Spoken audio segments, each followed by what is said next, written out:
It is 10:01. Good morning. I'm Lucas Panzica. The college basketball regular season is officially over. Number 13 Tennessee capped off an undefeated campaign at home with a 78-74 win over number 14 Arkansas, holding off a comeback bid. The Vols improved to 23-7, 14-4 in SEC play, and will await their opponent in the SEC tournament quarterfinals on Friday. Vanderbilt clawed back to 500 with a 63-61 win at Ole Miss. Scottie Pippen Jr. with 22 points and 6 assists. The Commodores will face Georgia in the first round on Wednesday in Tampa.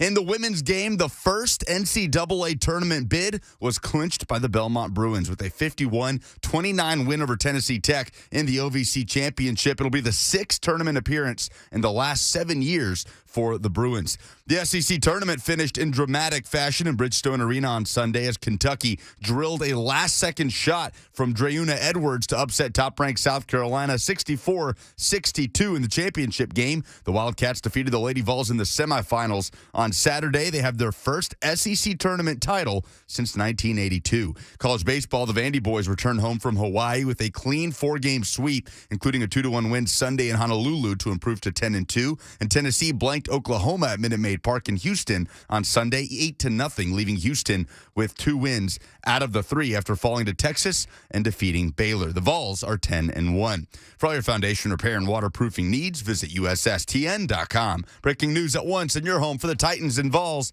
This is 104.5 The Zone.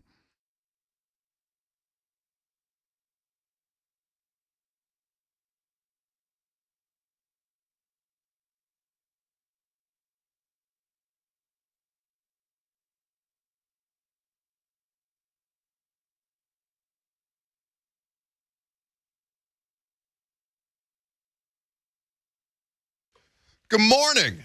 Welcome into 104.5 The Zone. So happy to have you guys here on a Monday. Hope you had a spectacular weekend. You're ready to get into all of the great things that we have prepared for you today. We got a lot of things to talk about.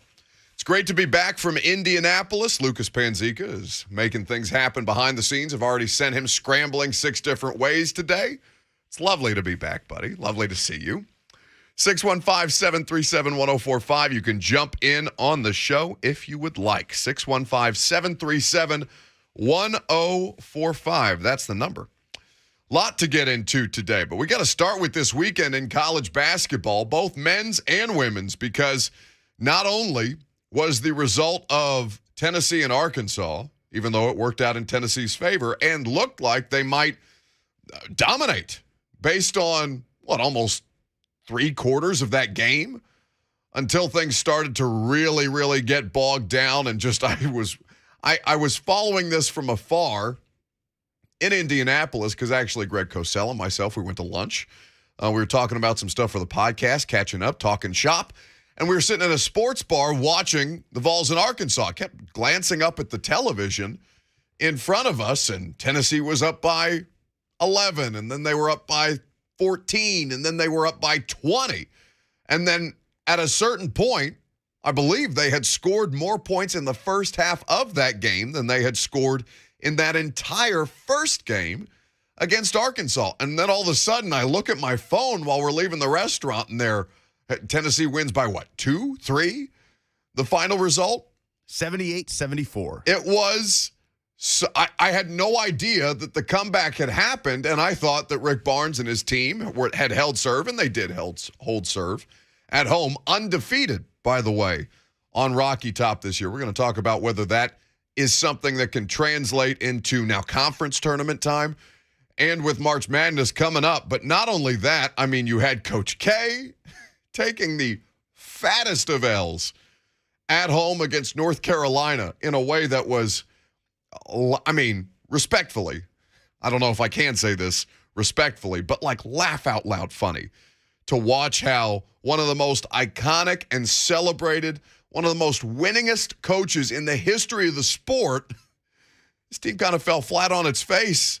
And the scene afterwards where he's shushing the crowd and then having to apologize to students, and he seems... No, please, everyone be quiet. Just tell him to shut up, Kay. Was a ridiculous scene at Cameron Indoor. And then the SEC Women's Tournament here in Nashville. While I was out of town, Lucas, I don't know how many of those games you watched. I don't know how closely you were paying attention. I know they were on throughout the course of the week. But the way that Kentucky upset South Carolina, man, that's photo finish type of stuff. It was insane. I watched most of the second half. It was absolutely insane. They were down 15 at one point. I was pissed because I was watching the television broadcast and they kept showing shots of Coach Calipari like in the stands every time Kentucky would do something good or as they clinched the title 64-62 over South Carolina just down the road from us at Bridgestone Arena. Like they kept showing crowd shots and they kept showing Cal's like, I don't care about Calipari yet. Just let me watch the game. Well, he lost his Rolex. Did he lose his Rolex? Yeah, you can see it in the video when she hits that last second shot and his arms go up. Oh, is that what he was looking for? Yeah, you can see the watch physically fly off, go like 4 rows back, and then he immediately starts looking for it. That's laugh out loud funny. I had no idea because I kept seeing like Kyle Tucker, who covers UK for The Athletic. I kept seeing like videos that he was tweeting out of like Cal cam crowd shots. I was just like, enough of this. Show me the game. But I did see that. I didn't see the watch fly off his wrist, though. That's funny. But such a great weekend of basketball. Conference tournament time is going to be really, really exciting. And for Tennessee, how much of this translates to neutral court, right? This is a topic of conversation for almost any team this year, but particularly one that's been as good and, in fact, undefeated at home like Tennessee. How will this work, given that the fact, they don't play till Friday at this point. They got a trip straight to the quarterfinal with their success that they have and how they finish the SEC regular season. Of course, Auburn on top and Kentucky and Tennessee pulling in the second and third spots for the regular season. But now, how will they handle themselves at Tampa? When do we find out the opponent? Well, I believe we'll find out on Thursday because Tennessee will take on the winner of Mississippi State and X. Mississippi State plays the winner of, I can't remember which matchup, but I believe we'll find out on Thursday. All right, we'll look at the conference. We'll look at the conference bracket and get into that in more detail. But I guess, what is your confidence level in this Tennessee team right now? 615-737-1045. With the way that they are playing, the roles that the players have found themselves in after they've adapted to the injuries, as we talked about all season long, and now getting ready to go on the road to Tampa and play immediately in the quarterfinal against or in a conference tournament that is, the SEC tournament is going to be the most competitive of the conference tournaments, of the Power 5 conferences at this point. How do you expect them to perform? What is your expectation? Do you want to see them? Obviously, you would want to see them win the SEC tournament. Does that guarantee postseason or further postseason success once we start talking about the main March Madness bracket? Of course not. But what is your confidence level in this Vols team right now with the way that they are playing? Lucas, given that I didn't see the comeback with Tennessee, set the scene for me, because I know you were watching this intensely, and I could tell because what I did see was your tweets as I was walking back to the hotel from the sports bar that me and Greg Cosell were at. I saw your tweets, and you seemed to be, just in agonizing pain with the way that thing was playing out, the way that the officiating kind of bogged it down at the end. Well, yeah, first of all, it was a 2.5-hour basketball game that did not go to overtime. Atrocious. The last 5 minutes of regulation took about 35 minutes. It was insane. And it was unfortunate on the officials that there were at least 3 sequences there near the end where the ball goes out and they have to go to the monitor to check to see who it went out on. They had to go. But some of the reviews, the last one with about 2 minutes left in the game, took over 5 minutes to see who it went out on. I felt like I knew that it was Arkansas ball after seeing the replay the second time. They took over 5 minutes to delegate that review. So that's what really bogged it down. 5 minutes? Literally over 5 minutes. Tom Hart and Jimmy Dykes had to basically have a talk show for 5 minutes as they were doing that. Start opening up the phone lines? Yeah, I saw Will Bowling tried to do. They had like a weather delay for Nashville SC. Yeah. I saw Will Bowling putting out like poll questions like we do. Oh, I didn't know man. what they were doing on the air during the weather stoppage. No. Yeah, that's tough to deal with. But Tennessee just lights out from three in the first half. Lights out from three. And so you don't expect them to shoot as well in the second half. And they didn't go like ice cold shooting the ball. It was just turnovers, and they got dominated on the glass. Really something that they've done really well over the last 2 weeks. They doubled up Auburn in rebounding in that win last weekend. Tennessee got dominated 23-12 on the glass in the second half alone. So those are kind of the two things, turnovers and reboundings, that let Arkansas claw its way back into it. But they hung on. By the skin of their teeth, they hung on. Not bad. And a really successful season for Rick Barnes so far. Conference tournament ahead, and, of course, March Madness. We're going to get into this when we come back. How do you think that this Vols team is equipped to handle success on a neutral site, success on the road? We know what they are at home. They are undefeated, quite literally. That is now over. It is now irrelevant, unfortunately. It's a nice feather to have in your cap as you get ready to advance. But at this point, you need to find success in a place that's not going to be overwhelmed with orange, as it would be here in Bridgestone Arena. There's going to be Kentucky fans all over the place because there's always Kentucky fans all over the place, and Tennessee fans travel quite well. But in Tampa, it's much different than playing this thing here in Nashville. And for Tennessee, I'm fascinated to know how this is going to go. You're going to hear from Rick Barnes coming up next on this rainy Monday. Hope you're safe if you're out there on the roads. I know we're supposed to get hit with a substantial amount of weather at some point today. So 10-2 and keep it locked right here on 104.5 The Zone.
You want to explain yourself?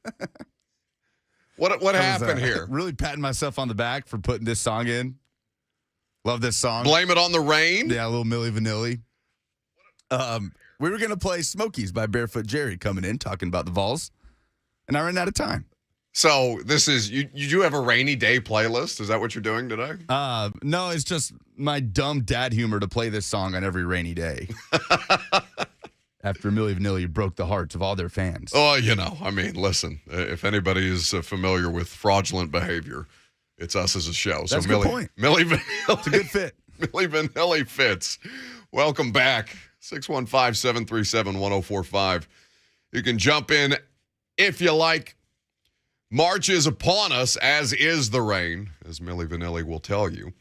But with college basketball and with what Tennessee is doing right now, we got a couple of tweets, and we're asking you guys the question, what is your confidence level in this Vols team to be able to continue and translate their success at home to now conference tournament, neutral site, and NCAA tournament here in the next week or so, or next couple of weeks with neutral site environments. Gary Todd has tweeted us, is this Barnes's best University of Tennessee team ever?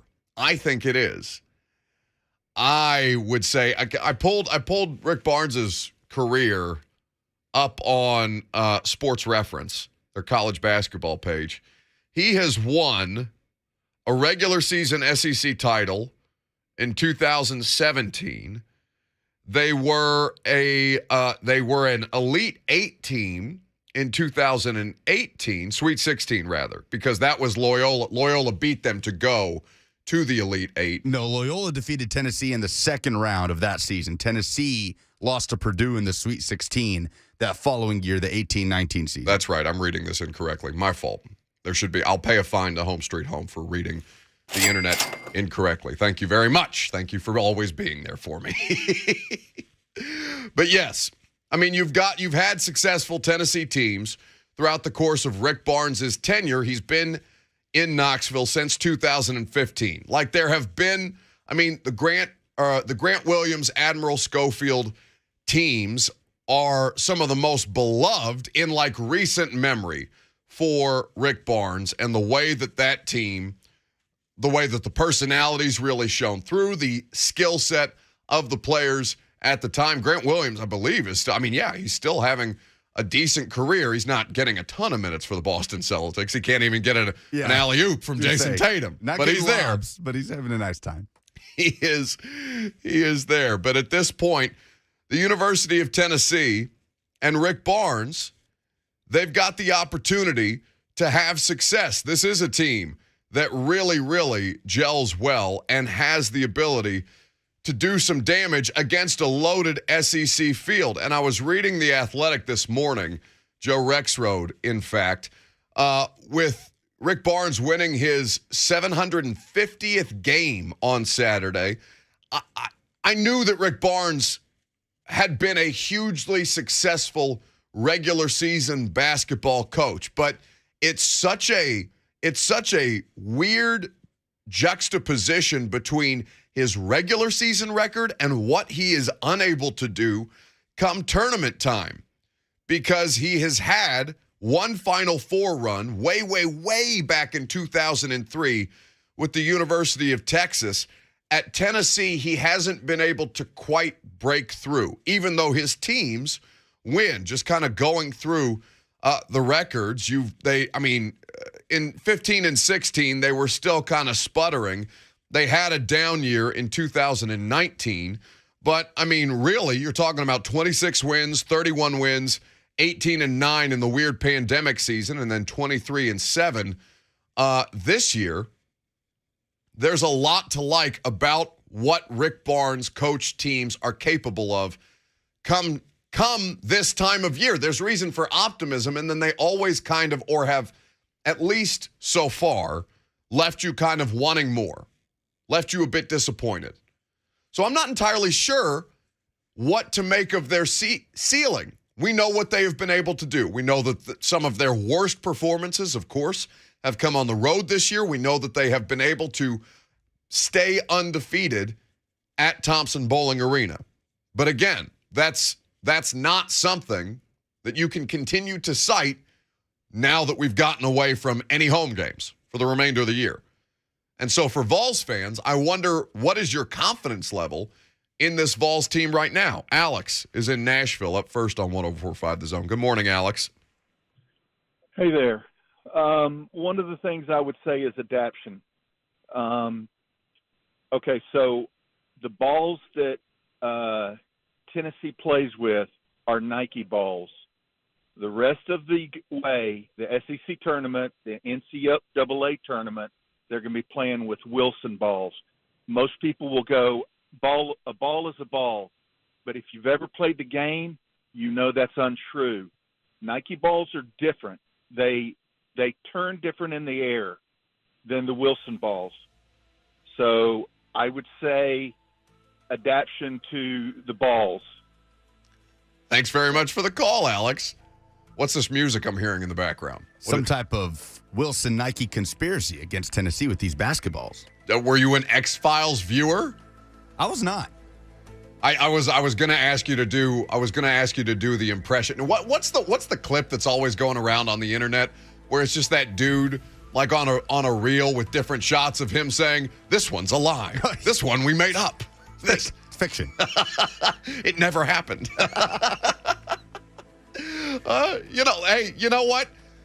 I mean, people are going to hear that and be like, "What is this? The QAnon of basketball?" But no, this is something that people are going to hyperanalyze every single angle of this, and then you're going to get hit over the head with people who are doing the tournament analysis. Speaking of which, one of the greatest fakers in the history of college basketball analysis. I'm currently watching Stephen A. Smith on the television in the studio right now. Stephen A., when it comes to college basketball, it's kind of like Charles Barkley when CBS and Turner put him on the bracket show, and you can tell that Charles has just been handed a giant packet of college basketball notes because he's busy. He's watching the NBA. He's hanging out until 12:30, 1 in the morning with Shaq, Kenny, and Ernie, so he doesn't necessarily have time. But you're going to start getting hit over the head with the analysis of guard play, Rick Barnes and them boys, right? Kennedy Chandler and them boys. That's going to be the Stephen A. Smith analysis throughout the course of the tournament time. And so you will have that. But Tennessee does actually have exceptional guard play between Zakai Ziegler and Kennedy Chandler. And those two guys in particular, really, really rounding into form in a way that you've seen them develop throughout the course of the season. You're starting to get contributions from Brandon Huntley Hatfield and Jonas Adu, who I feel like I want to pronounce his name a different way every time I read it. But Adu's correct. You're good. All right. I have a pronunciation guide in front of me. I always get scared. Do you have names like that in play-by-play where you overthink it and then you botch it? Oh, yeah. Is there one in particular that you remember being particularly egregious? There's not one that particularly haunts me. That's half my prep, making sure I'm not botching those names. But at this point, you feel pretty good about the way that the rest of the team has come on around the guys who you know are going to make plays night in and night out. And, I mean, really, for Chandler and Zakai Ziegler, you've seen them become – I mean, Rick Barnes clearly trusts them, right? We had Coach Barnes on, I think, after their first game of the season, if memory serves. And at that time, we were all just starting to familiar – I mean, we knew of Kennedy Chandler, of course, the high school accolades and how valued of a recruit he was. But in speaking with Coach Barnes way back then at the start of the season, he had talked about how hard he had coached Kennedy Chandler and how much he is on point guards because of what he relies upon them, guards in particular, what he asks of them within this system. And Rick Barnes, even though he has become he's almost like a grandfatherly type at this point in his career, but you still see that intensity kind of flare up in his eyes every once in a while he's stalking on the sidelines. And with Kennedy Chandler in particular, you've seen that really, really come to fruition in a way that you absolutely have to have the trust of the person who is going to be the main distributor on your basketball team. Until he hits the free throw line, which is a big concern right now. And the free throws. I mean, we've talked about this. When it's not the three-point shooting, when they get streaky like they do, and particularly in those road games where we've talked about where they're having, what was it, like 6 of 42 or something like that earlier in the season, or 3 of 27 at certain points. Like, they'll have nights like that will, I mean, you lose those games. But when they get to the free throw line, you've seen that kind of disparity manifest several times. And Kennedy Chandler, who is going to continue to be an asset that way, or at least an asset to you in every other element of what you need him to do, you cannot have that be such a clear and obvious Achilles heel for him. Rick Barnes was speaking about playing the top teams throughout the course of this last stretch of their schedule, right? They've had Auburn, they've had Arkansas. They've been able to manage and survive throughout the course of this back half of their season, this final quarter of their regular season. And to finish third in the SEC, a loaded SEC, is quite an accomplishment. But this was Rick Barnes speaking about that earlier, after Saturday's game, ahead of this SEC tournament. Granted, it seems like it's been forever since we played Arkansas, and it was just, a couple weeks ago, I think. The season gets it runs together so much, and you really are just thinking day to day with it. But, I thought the way go back and look, when we started out the season, we had to go to LSU and Alabama, 2 teams that were picked up there. But then Auburn puts together a great season, and Arkansas, they've done a terrific job. But I don't know. It's been hard, I can tell you. I think we've been able to learn from a lot of what I think we'll learn from today, and we need to, because now you're in tournament play. If you have let-ups and keep throwing lifelines at the wrong time, it ends your season. And so I hope our guys can realize they've had a really nice preseason. A regular season. I don't even know where we ended up with a seed. You think about it, we were. That's again, they should be complimented for that. But now we need to go and see if we can. And again, we do have to get better. You guys saw that today. We showed that we can play great basketball, but then when things aren't going well, we've got to understand. Again, you always have to understand what goes into winning, but you've got to know what goes into losing. Turnovers, non-rebounding, all kinds of things, and we've got to understand that when we've got a lead on people. I love that line at the end by Rick Barnes, right? The lessons that you take from losing, right? You celebrate the wins, obviously, but it's easier to kind of, I don't want to say relax a little bit after you've come off a win, which is why it always cracks me up with like Mike Vrabel, right?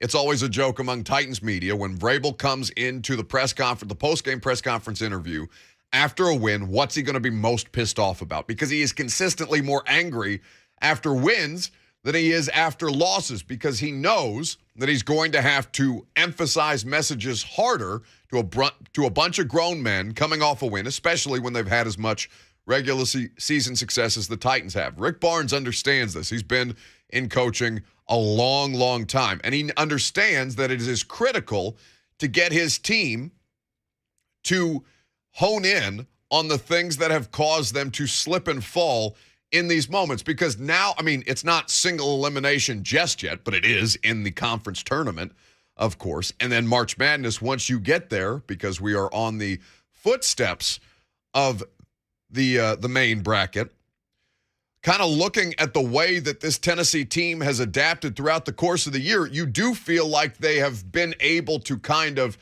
they're not going to play perfectly every night. And you do have near comebacks like the one that Arkansas almost executed. I don't want to say frequently, but it feels like it happens a lot more than you might honestly expect it to. You expect a team leading by 20 at half, basically, to be able to hold serve. Tennessee did, but they made it a lot closer than you thought they should have. It was 24 at one point. Throughout the course of that game. But I guess what it comes down to is, can they answer? What is the one big question that Tennessee and I'm stealing this from my buddy Jack Gentry because I've just seen that he's writing this later for AtoZSports.com in our content group chat. The thing that Tennessee, the biggest question that they can answer in the SEC tournament ahead of March Madness is are they capable of winning away from Thompson Bowling Arena on a consistent basis when you're not going to know your opponent until basically the day before the game. And at this point, Lucas did made sure to do some fact checking. They will play the winner of Mississippi State and South Carolina, two teams that are good enough, right? Good enough to cause you problems, especially in such an unpredictable sport like college basketball. This time of year, this is what makes it so exciting. Probably the two most exciting postseasons in sport for these reasons are the NHL playoffs and March Madness. Two different, right? One best of series, the other single elimination, but as much improbability as anything else when it comes to postseason. For Tennessee, you cannot have that kind of variance or those little mistakes that are going to snowball. Because this is the time that you need. Rick Barnes has a lot to prove to people when it comes to tournament play. I don't know. Tennessee fans trust Rick Barnes.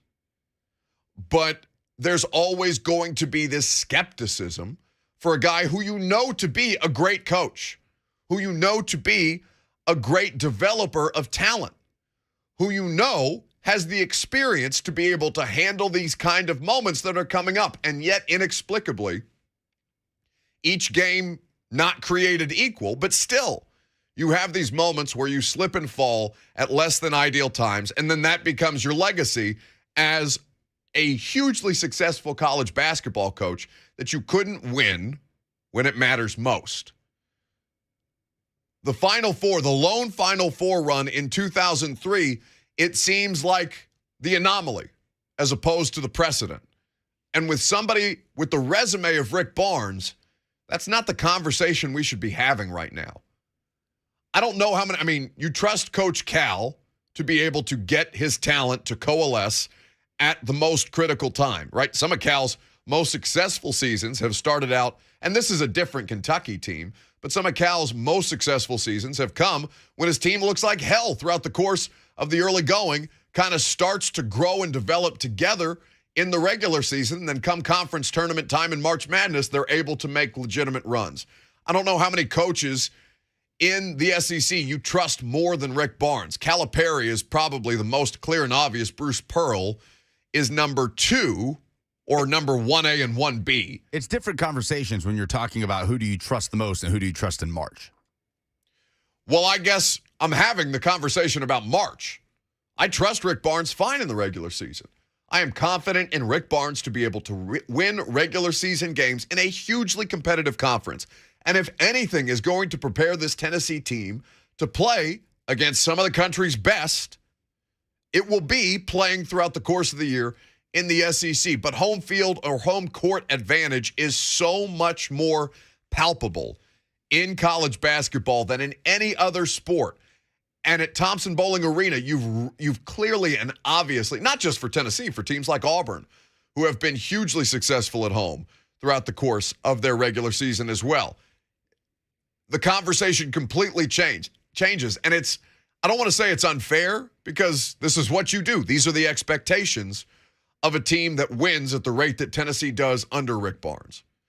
But we need to see more. We all need to see more.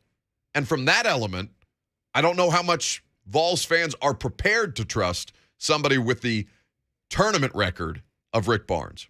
We'll take your phone calls on this coming up next. 615-737-1045. What is your confidence level in this Tennessee team heading to Tampa this week, getting ready to play either Mississippi State or South Carolina in the quarterfinal of the SEC tournament ahead of March Madness? We'll talk about that coming up next, and something I watched on HBO last night that is basketball related that I think is one of the best things I've seen all year. Tell you what that is on the other side.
Welcome back.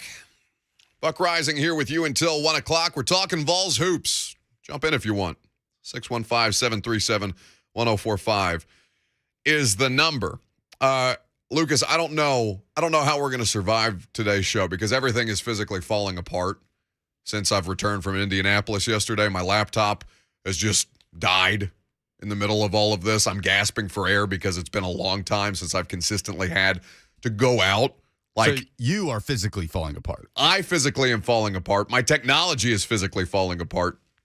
The rigors of the NFL Combine that I've had 2 years off from are physically breaking me down. I don't know if people can hear how bad my voice sounds after a week in Indianapolis, but I'm literally gasping for air in between thoughts at this point. So I'm going to need people like Scott and Beth Page to help keep me afloat today because it is a struggle. Scott, welcome back.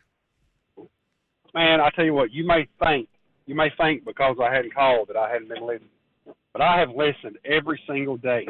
But first of all, our Tennessee Titans fans, I've never seen more passion. I literally, I couldn't get through. I mean, I tried several times to call after all that debacle that was the end of that season. Yeah. And our fans kept you backed up for weeks. So, hey, man, that was awesome, and I'm sure it was great content for you. Sure. But now that basketball season's here, it's my turn to be on the radio. Okay, it's Scott. my turn. It's my turn. It's my turn to sit in the limelight for a while and spread the love. It's March, All right. Scott. We've had basketball since I was November. about to say, Scott, they've been playing basketball since November. Where the hell have you been? Hey, but you know as well as I do, this is when it counts. I mean, Sure. This is when you want everybody playing good. So,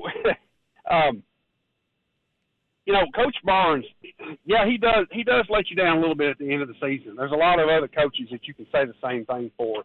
I remember when Bruce was at Tennessee, and we had a real good squad that lost to Ohio State there in the Elite Eight. We were up by 20 on them. I mean, that game should have been closed out. We can say that 100 times about 100 different coaches. But the good thing about Coach Barnes that I really like about our team, especially this year's team, is we're just expected to do well. And he is expected for us to do well every year. I love being expected to be in the tournament. I love making it to the tournament every year. We've had some unfortunate losses. To me, the Purdue loss when we had a really good squad that year, that was the backbreaker to me. Sister Jean, that was a great story that all of college basketball and all of our fans benefited from. But with the Purdue loss was backbreaking. Can I throw something out real quick to you? Santiago Vescovi. Can I compare him to somebody real quick? You may. Just think about it for a second. And I'm not. It has nothing to do with race or anything like that. It's just style of play that I just really love. I was a huge fan before. But the Spurs Manu Ginobili. Okay. Think about that for a second. Just watch that kid play and if you get some old clips of Manu. What do you guys think about that? I like that comparison. Manu's a little more athletic than Santi, but I just love the way Santi comes off those screens and drains those turnaround threes, man. It's sweet. Hey, it's going to be great. We're playing. This is my favorite squad yet to win some kind of tournament championship, whether it be SEC or make it to the NCAA Final Four. This is a squad that I think has the best chance because of the three-headed monster that is our point guards. I love you guys. I have missed y'all so much. Valentine's Day, I had Buck Reising stickers all over my windows, my car windows. So, good to be back. Talk to you soon. Thank you, Scott. Why'd you wait so long for the music? I was waiting for him to tell me he loved us. Scott's not immune from the music. Until he tells us he loves us. No, Then you're I'll start playing the favorites. music. You can't be Love you too, trusted. Scott. I was waiting. There was 17 different points in there. I was waiting for the music. We've always played favorites on this show. You play favorites. I have zero control. I would hit the music. I love everybody who listens to the radio show. I would hit the music on them at 58 seconds every time without fail. You are the one who plays favorites, sir. Your judgment in this regard cannot be trusted. Now, I like the Manu Ginobili comparison, honestly, from a standpoint of their game. And I don't know if Vescovi has ever been asked this as far as which players that he grew up watching that he, kind of tries or looked to model his game after and then kind of developed into his own player. Now, career-wise, Manu Ginobili and his ceiling it's not comparable, right? You're talking about the only player, or he's one of two players, actually, to have won a EuroLeague title and an NBA championship and an Olympic gold medal. Like, this is one of the greatest winners in basketball history on multiple levels. But from a stylistic standpoint, I can absolutely see what Scott and Beth Page is talking about. Well, and Vescovi's talked about Ginobili being he? Yeah, being kind of a hero role model for him. That's where my mind started to go. I hadn't seen those quotes or that covered before. I mean, by far the most celebrated and accomplished South American player in NBA history, right? Manu Ginobili. So it's fair to reason why a player from Uruguay would look up to him the way that he does, and with their playing style being kind of similarly fashioned. Well, again, I wanted to say that, but I didn't know if anybody had actually asked him about that. 615-737-1045. So as far as this team goes, I like the Vols' chances in Tampa this week. I really do think that they are fully capable in a crowded field, understanding as the 2 seed that they are going to have advantages, have a little more time off. Now, after having played basically every 3 days for the last couple of months, like how you respond to having a significant layoff, the bodies probably need some rest at a certain point, but this is always the fear, right? This is why Blaine Bishop was so scared of the first round bye, because he knows what the Tennessee Titans' history with it is. How can you avoid basically coming out a little bit flat after having that much needed time off with the rigors of the regular season? This is what Tennessee will have to prove to us on Friday, and we'll spend a lot more time later in the week talking about their opponent. Well, as soon as we find out who their opponent is between Mississippi State and South Carolina.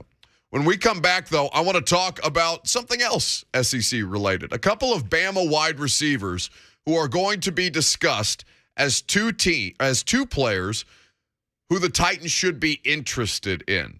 We're going to talk about that and the prospect that I'm most sold on after the NFL Combine this week, coming up next.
It is 11 a.m. Good morning. I'm Lucas Panzica. The college basketball regular season is officially over. Number 13, Tennessee, capped an undefeated campaign at home with a 78-74 win, holding off a comeback bid from 14th-ranked Arkansas.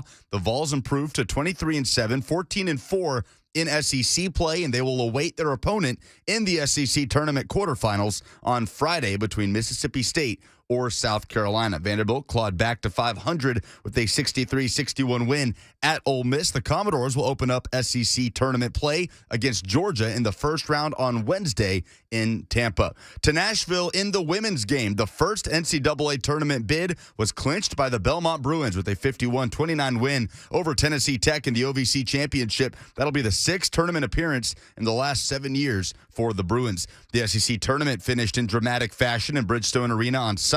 Kentucky drilling a last-second shot from Dreuna Edwards to upset top-ranked South Carolina 64-62 in the championship game. The Wildcats defeated the Lady Vols in the semifinals on Saturday, and they have their first SEC tournament title since 1982. Some sports media news on this Monday. As Peter King reports, Amazon is expected to finalize a deal with Kirk Herbstreit to be the main analyst for Thursday Night Football. Herbstreit reportedly expected to continue his college football duties on ESPN and ABC. For all your foundation repair and waterproofing needs, visit USSTN.com. Breaking news at once in your home for the Titans and Vols. This is 104.5 The Zone.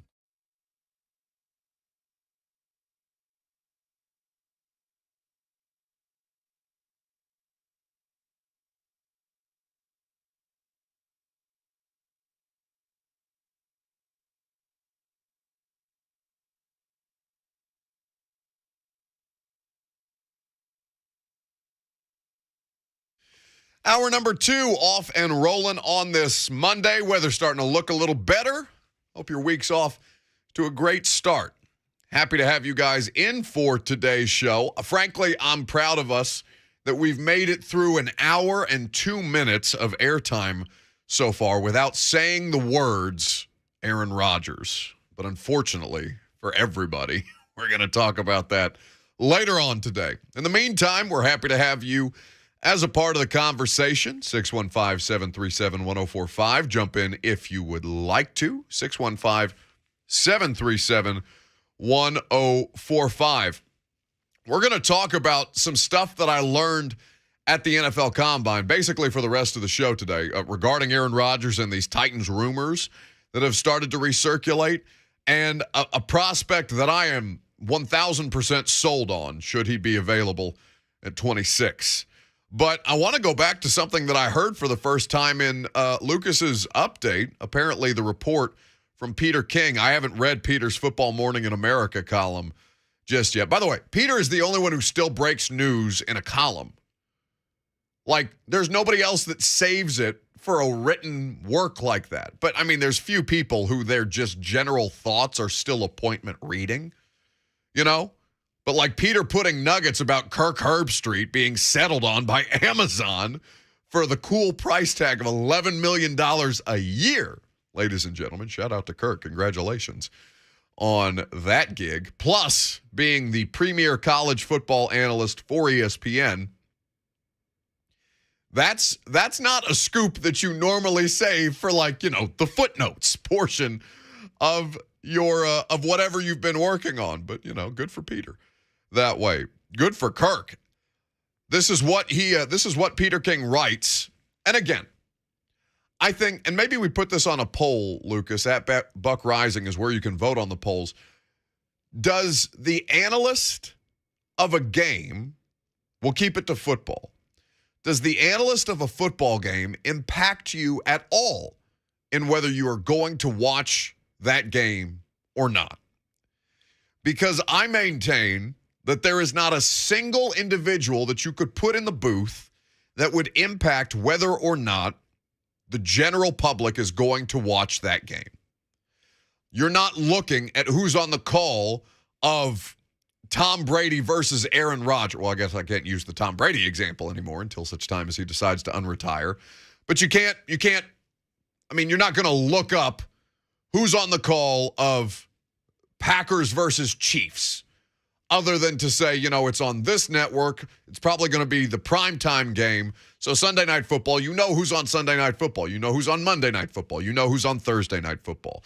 You know who's on the big Fox game and the big CBS game of that afternoon.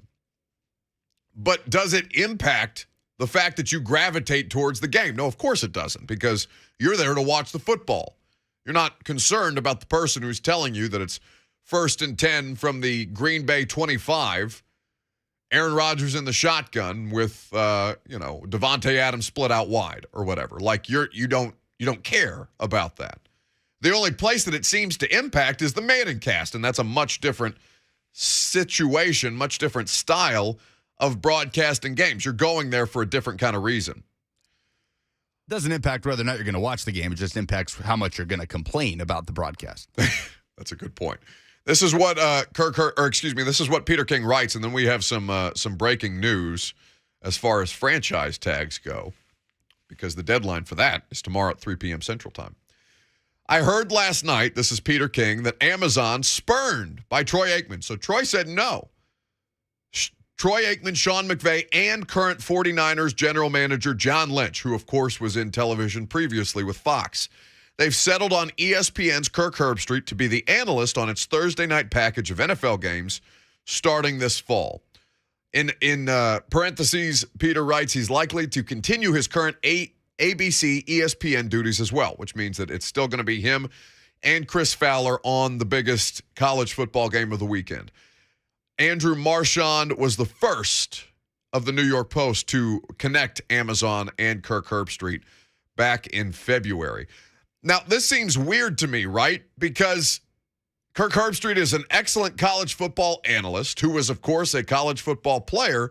He's never had an NFL job. Well, he's done games, like when they do the double headers on Monday Night Football or at the end of the NFL regular season. Like, he's done games, and people enjoy. I think he did the Broncos-Chiefs game this year at the end of the year, because I'm pretty sure I was in Houston watching that in Week 18. So he's done NFL games before, but this is not somebody who you generally associate with the NFL. Now, Kirk Herbstreit has a good Q rating, right? Like, I think there's a generally positive opinion by most people who consume this stuff of Kirk Herbstreit, but it's not going to draw you to Amazon, like in the way that the way that they're counting on their play for Al Michaels, which is still apparently in the works, going to draw you to Amazon because it's somebody that you're comfortable with, who you know still does it at a high level, who is at the top of his craft and is regarded as one of the best people to ever do that job in the history of the broadcasting profession. But Kirk Herbstreit, Nashville's own, do we claim him now after he's lived here for so long? Or is he still Ohio's own? I think Nashville claims him. Well, I mean, he's lived here long enough. He's been here a long time, right? Yeah, sent his kids to school here. Well, I think that it's like, I think there's a rule, right? Because a lot of transplants coming in from Nashville, they've been here like a month, 2 weeks or whatever. And like, it's some kind of like great victory when you've lasted like a year. And based on the amount, I mean, native Nashvillians are damn near unicorns, at least in the Nashville metro area. The rest of us, these vultures who have descended upon your fair city to come and live here because it's a tremendous place to live. Now it's like, oh, I've been here 5 years. You're damn near a local. Or I'm coming up on 7. That feels like some kind of grand accomplishment for me. Anyway, I'm interested to see how that plays out. We'll keep you updated. Do people care about that stuff? I feel like when it's a big enough name, I'm always scared that we're doing too much like inside broadcasting baseball stuff because we're interested in it. Lucas obviously does play-by-play when he's not slaving away behind the control board on this show and for Blaine and Mickey. So we talk about, I feel we talk about a lot of sports media probably more than the average person cares about sports media. When it's big name musical chairs, like the idea of Troy Aikman and Joe Buck potentially being split up, I do think that drives interest. Okay. Or when someone goes straight from the booth to the sideline, like Brian Griese this past weekend.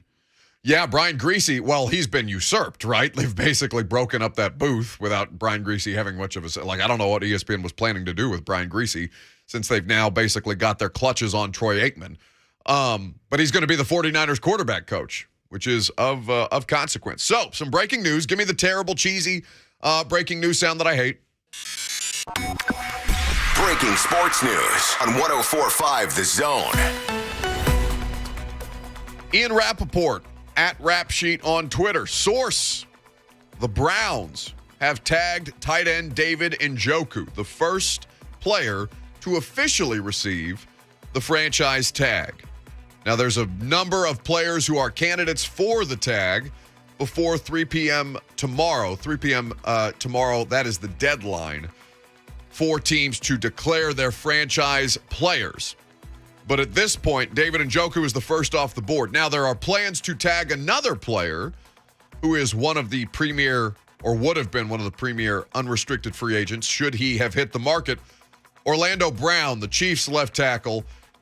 Adam Schefter reported earlier this morning that the Chiefs plan to franchise tag him as well.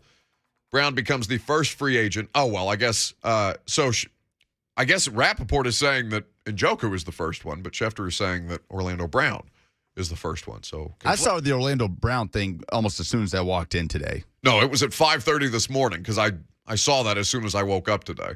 And this Njoku news just came out. Anyway, so there's a number of other candidates who are potentials for the franchise tag.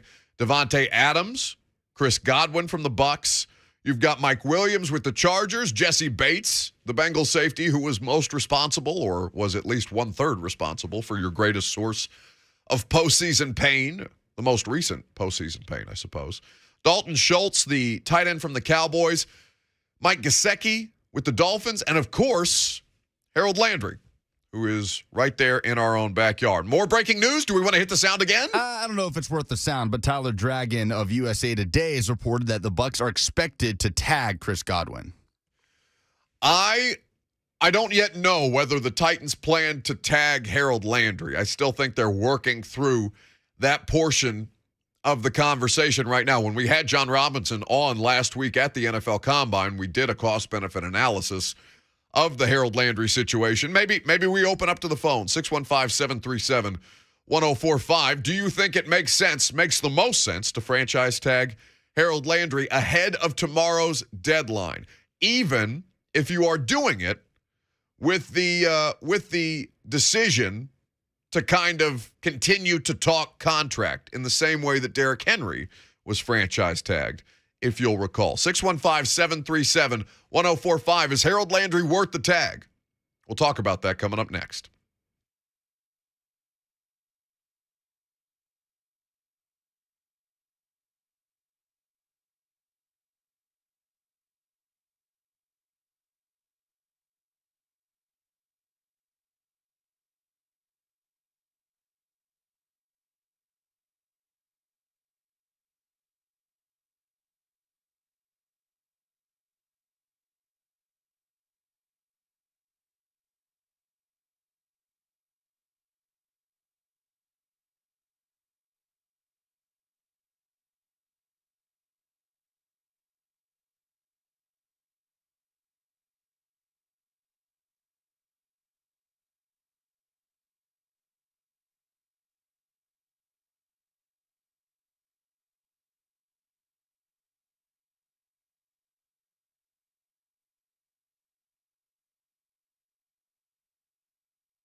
Welcome back.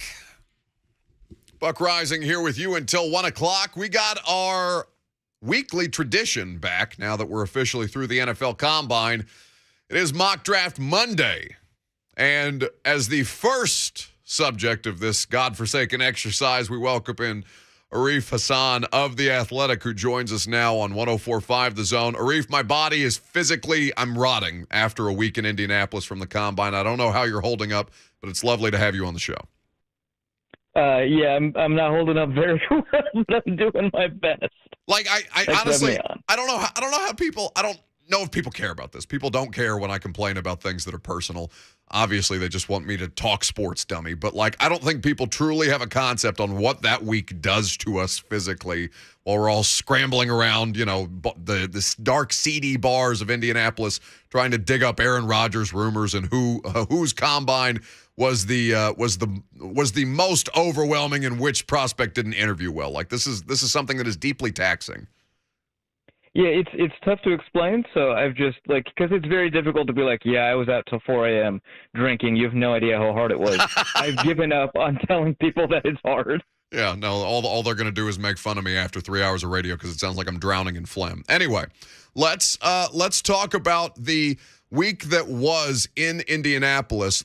We've talked about this basically all offseason long. Like nothing changes for these guys as far as film is concerned. The only thing that the Combine exists to do is to double check the medicals and to get these in-person interviews to be able to, understand who the players are. Was there one thing that you set out to learn, Arif, that you came away from Indianapolis one way or the other having a better grasp on? Yeah, I wanted to see kind of what the view of the league was with regards to these quarterback prospects. I thought that was going to be kind of important to try and figure out as we move forward. And then I also wanted to know kind of these positions that we don't talk about a lot this year. I mean, a lot of people are talking about the defensive line group, fairly so. A lot of people are talking about the offensive line group and the defensive back group. I wanted to see what people thought about, the tight end group. I wanted to see what people thought about, the safety group, not just the cornerback. So I came away thinking that this is actually probably going to turn out to be a much more highly touted draft from executives than I thought a lot of us coming in thought it would be. So I'm glad you said that because, people get obsessed with the quarterback position. It's the lowest common denominator stuff, right? That's the easiest thing to talk about. We know the importance of that position. But I do come away, specifically here in Tennessee, when it's just a desperate need of upgraded weapons around Ryan Tannehill while you're working with that contract for at least one more year. It seems like the wide receivers, the offensive line, and the tight end position is, if not top end, overwhelmingly great. The talent at the skill positions is really, really solid with potentially contributors on every day of the NFL draft upcoming. Yeah, absolutely. I think especially when you talk about something like wide receivers, I think we've gotten so used to the past 3 years, this top-end talented wide receiver, these first-round receivers immediately turning into elite guys. And for certainly that can happen this year, but I think the expectation is maybe we're not going to get that, but we're going to get, peppered throughout the draft some really solid wide receiver 2, maybe wide receiver 1s eventually, on rounds 2, 3, 4, maybe even 5. I mean, it's a pretty deep group, I think, at a lot of these positions, even if you don't have the top-end talent that a lot of people are talking about. What was more impressive from Jordan Davis this weekend, the 40 or the broad jump? That's actually really tough to figure out at 340 pounds. He's a superhuman.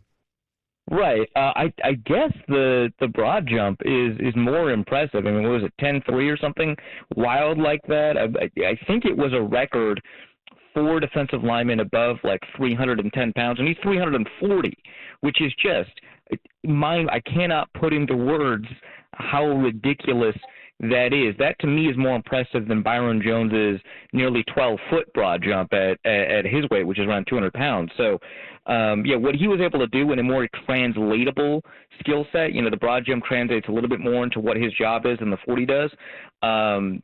Blows my mind. I think that, his job as a nose tackle, it doesn't matter what the positional value is. I think you just know he's going to be able to change the math of your defense and still be effective.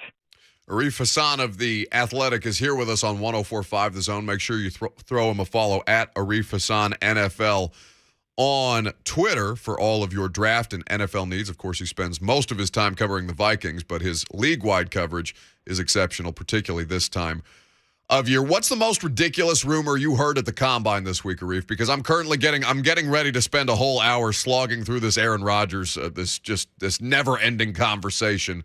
What was the most ridiculous thing you heard this week in talking to NFL people?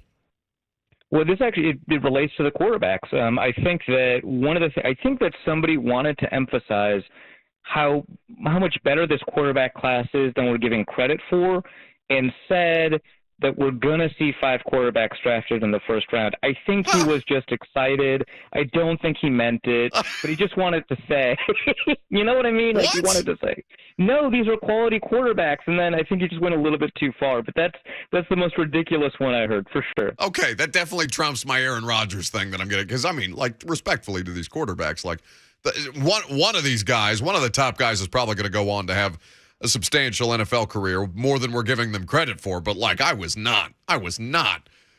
Nothing about this week made any difference, in my opinion, of this quarterback class in any way, shape, or form. Did it for you?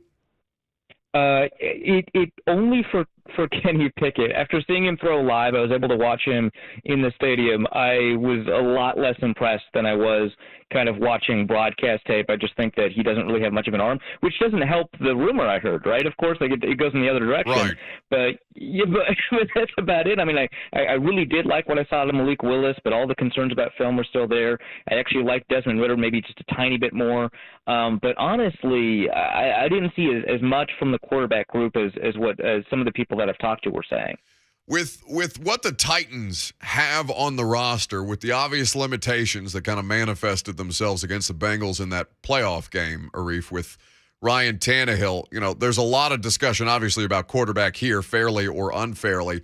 And from the coaching staff, the conversation is more about how much better they need to be around Ryan Tannehill. When you're looking at what we're projecting as first-round picks right now, given the conversation around offensive line, wide receiver, and tight end, is there one player who stands out to you that makes sense with A.J. Brown for the Titans to look at 26?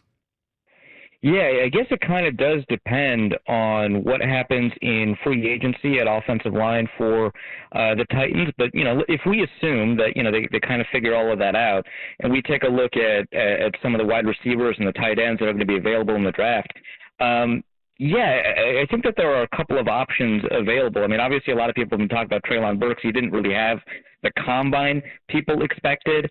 But if you want somebody that's got the potential to take the top off of a defense alongside A.J. Brown to kind of supplement what a lot of people envisioned from Julio, I think that the entire Ohio State wide receiver group, I think, demonstrated that they've got that capability.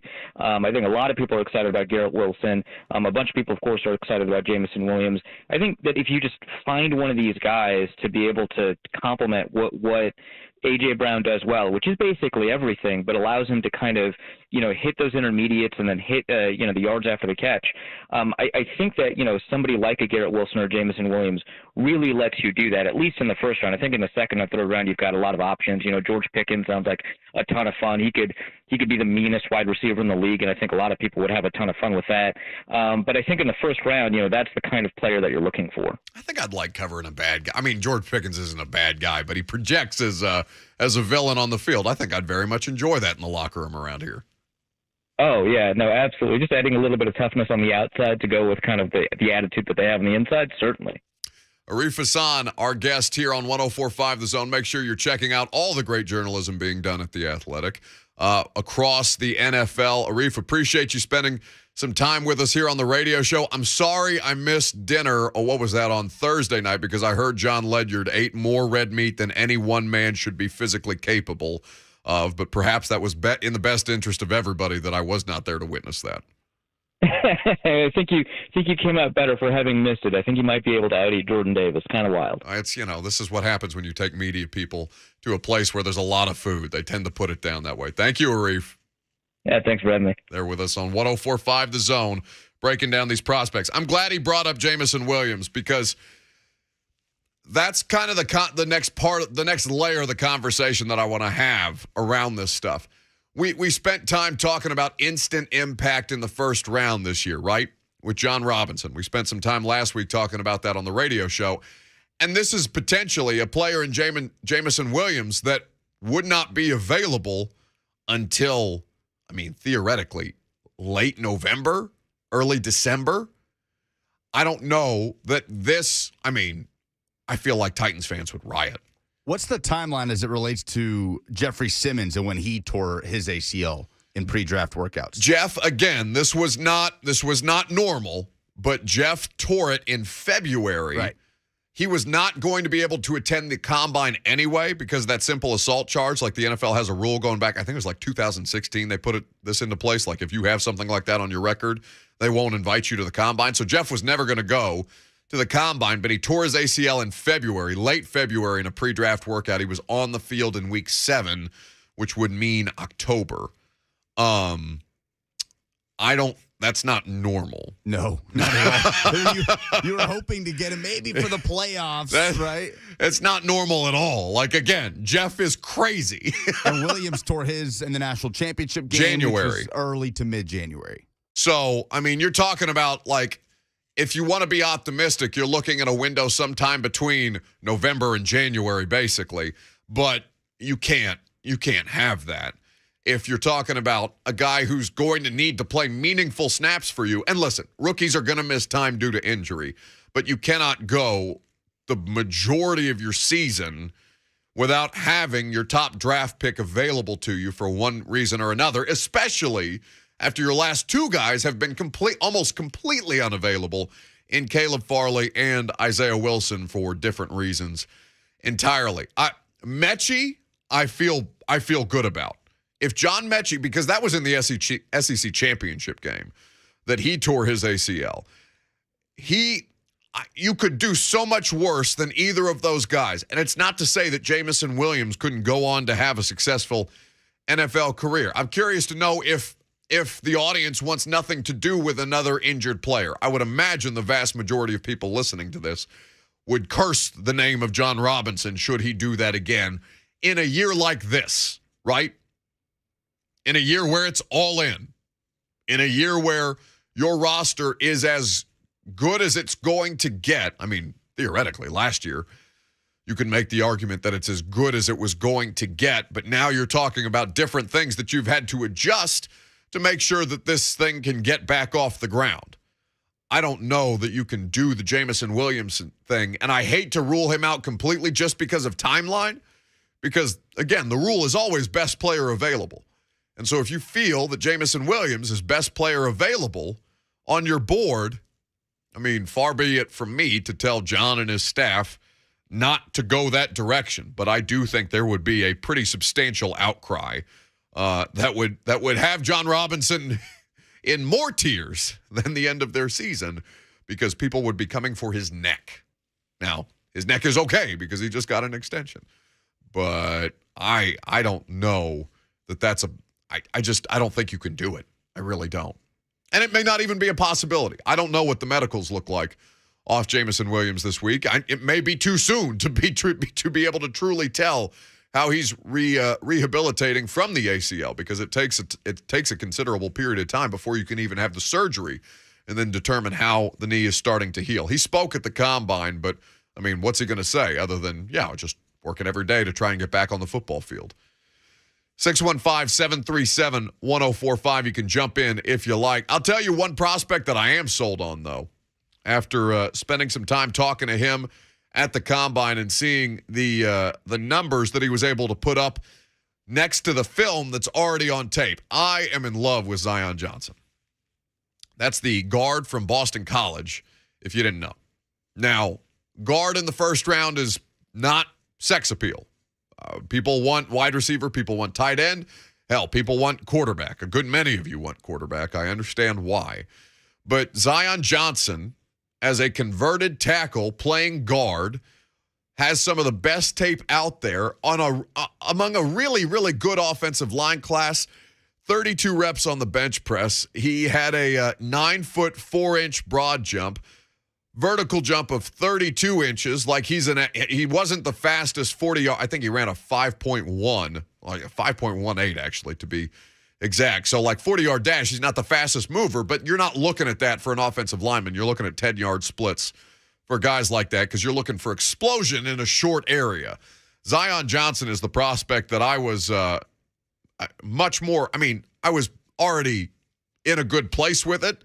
Should he be available? Because he's going to be one of the better interior guys that go first round to potentially early second round, depending on how this draft ends up breaking down. But I think that he makes so much sense for what they want to do here, even if there are wide receivers like Jamison Williams and John Mechie on the board. It would be tough for me to pass up a guy like that. But we will see how these things play out. Mock Draft Monday, it's back. Lucas is shaking a fist at the sun because he despises this segment. But I do think it's good to get people's temperature around the league right now, or, in weeks leading up to the draft to kind of see how prospects are trending and where the conversation lies. When we come back, though, you're going to hear from John Robinson on Harold Landry. Franchise tag deadline is tomorrow. And some Vol football news, Lucas has just whispered into my ear, which is a good opportunity for us to talk about that because I almost choked on my microphone, and we probably need to go to break so I can hack this up. That's next.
We got the new AP Top 25 in college basketball. It's just come out.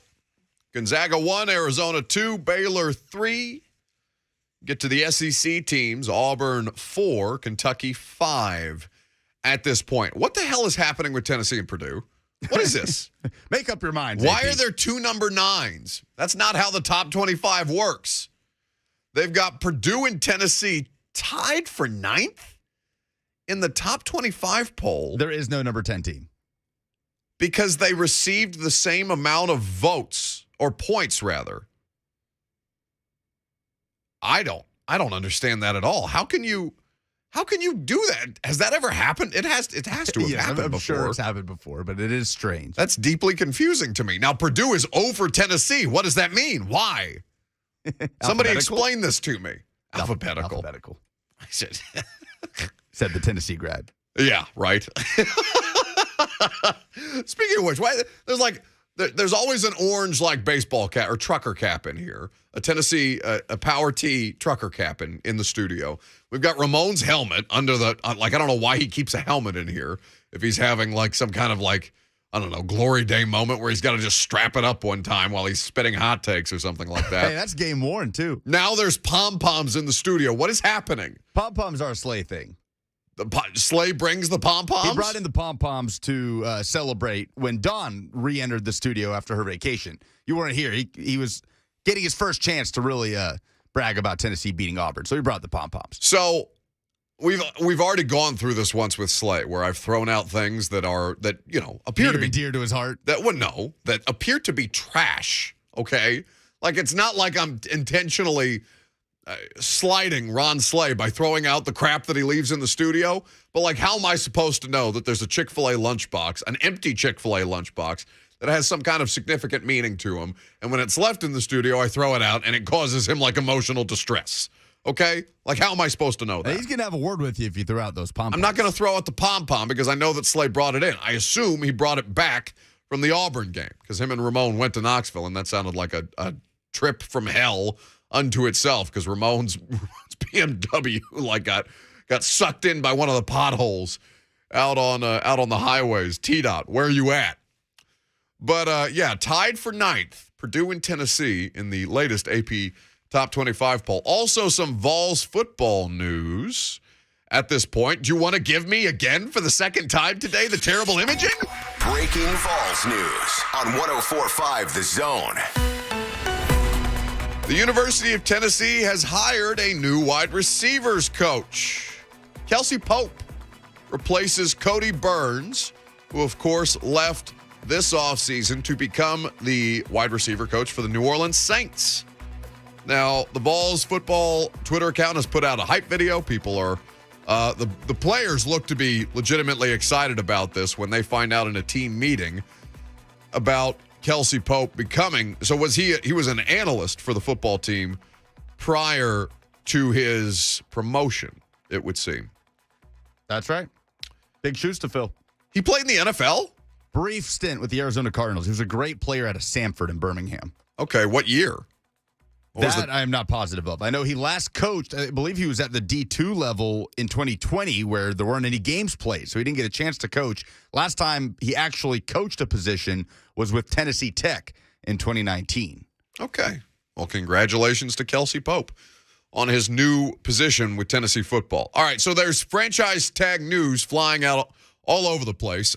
This from Matt Verderame. There's a lot of syllables in there. Anyway, per league conversations, the Cowboys are expected to tag tight end Dalton Schultz with the idea of a long-term extension later on. He's reporting for Fansided at this time. You also have Dov Kleinman reporting that Mike Gesicki is expected to be taken off the unrestricted free agency market as well with a franchise tag. So that's now 3 tight ends who have been tagged: David Njoku, Mike Gesicki, and Dalton Schultz. So your tight end crop for a team that needs tight end help getting much, much narrower. The idea of Rob Gronkowski being covered in WD-40 and trotted out on the field in a 2-tone blue uniform doesn't sound probably as bad as it once did because the free agency crop, the top prospects are going to be taken off in short order. I don't know as we sit here today, I'm unclear as to what they're going to do about Harold Landry. But we talked with John Robinson about a cost-benefit analysis of what it is going to mean to keep Harold Landry when he was on the radio show last week at the Combine. Gosh. Yeah, Harold's done a great job. He's a guy that we thought a lot of when we traded up and took him. He's played a couple different spots for us. He's been productive year in and year out. Some years statistically, sack-wise, have been better than others. I certainly he played good for us. I think he benefited from some pieces that we had around him, and I think some of those pieces that we had around him benefited from him. That's football. That's a team.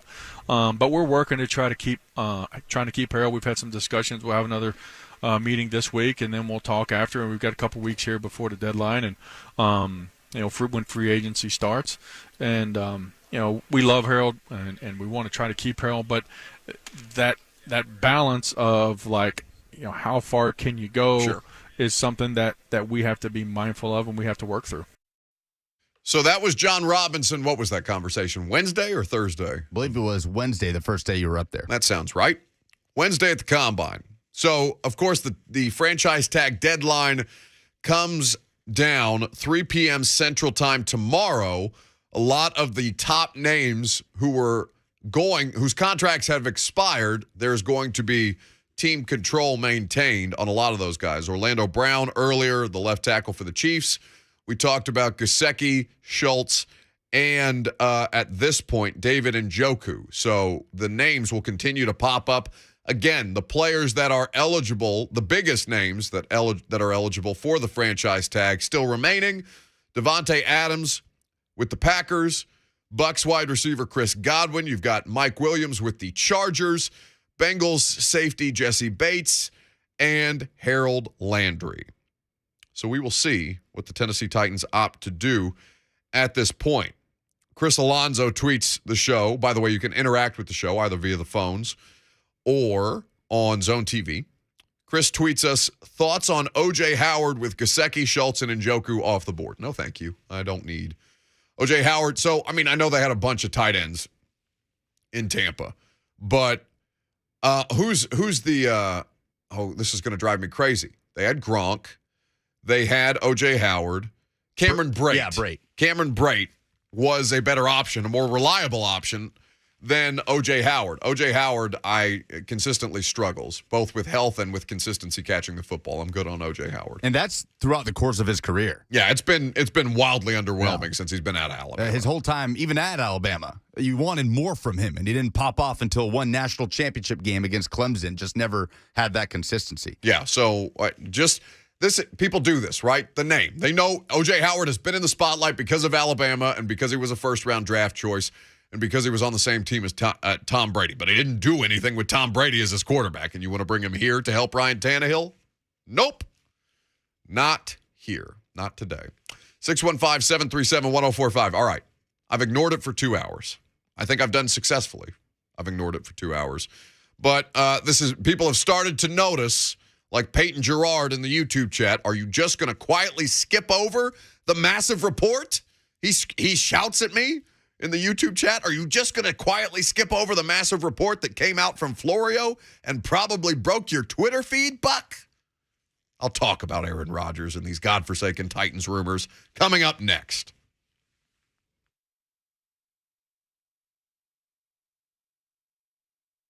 Okay.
It is 11:58. Good morning. I'm Lucas Panzica. NFL franchise tags being placed as the deadline is tomorrow at 3 o'clock Central. Duff Kleiman reporting that Dolphins tight end Mike Gesicki very likely to join David Njoku of the Browns and get the franchise tag. Njoku, as reported earlier, will be receiving the tag with the Cleveland Browns. And Matt Verderame reporting that the Cowboys are expected to tag tight end Dalton Schultz. So 3 NFL tight ends expected to receive the tag. Tennessee is now tied for number 9 in the country in the newest AP Top 25. The Vols got the same amount of votes as Purdue. So 2 teams locked in at the number 9 spot as we close out the regular season. Look ahead to conference tournament play. Tennessee will be in action Friday, playing the winner between South Carolina and Mississippi State in Tampa. The Vols have a new wide receivers coach. The team's official Twitter account putting out a locker room reaction from the team. Kelsey Pope, promoted from within, was an analyst with Tennessee in 2021. His last coaching experience came in the FCS and the D2 level. College football, Brian Kelly may have his quarterback at LSU as the Tigers secured a commitment from transfer portal quarterback Jaden Daniels, who spent the last 3 seasons as the starter at Arizona State. For all your foundation repair and waterproofing needs, visit USSTN.com. Breaking news at once in your home for the Titans and Vols. This is 104.5 The Zone.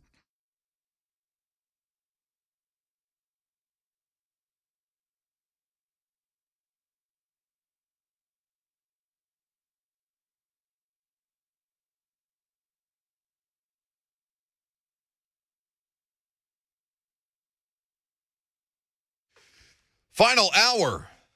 Welcome in to 104.5 The Zone. So happy to have you along for the ride. Buck Reising here with you for just one more, at least today. Lucas Panzica is making it happen. Your phone calls are welcome. 615-737-1045. Although Lucas tells me he's gotten like 17 wrong numbers today. Does that happen to you often? Yes, more than you would think. Well, you know, if you want to just call him and chat with him, you don't even have to talk to me. He doesn't Don't do this. He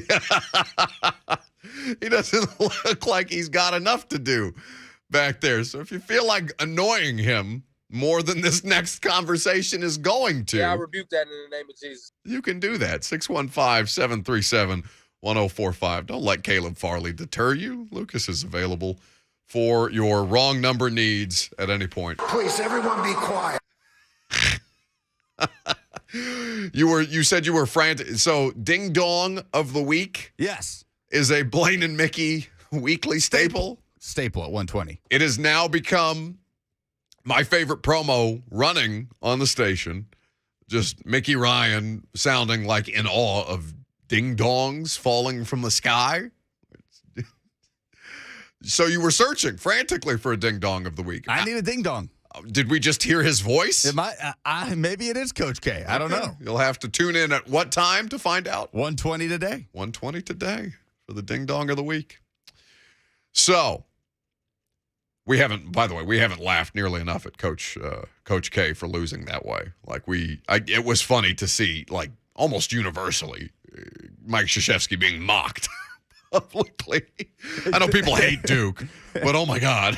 Like things couldn't have gone worse. It is. That's just such a catastrophically bad loss to have for the. I mean, he's one of the most important figures in the sport's history. I don't know. You could. I mean, he's probably in the top 10 most important, like across players and easily. coaches. Yeah. And his final game at Cameron Indoor ends catastrophically in a loss to North Carolina. And now you have North Carolina. So Dean Smith didn't lose his last home game against Duke. Roy Williams didn't lose his last home game against Duke. And yet everybody on the internet publicly dragging Coach K while he shouts at the fans, at the students in Cameron Indoor to what? He's telling them to what, Lucas? Please, everyone be quiet. I don't think there was more of a lock in sports going into the weekend greater than Duke is going to beat North Carolina at home at Cameron Indoor. A very tame North Carolina side this year, right? Like they're not scaring anybody in March. Oh my goodness. They were 11-point favorites at home. Tickets were going for $80,000.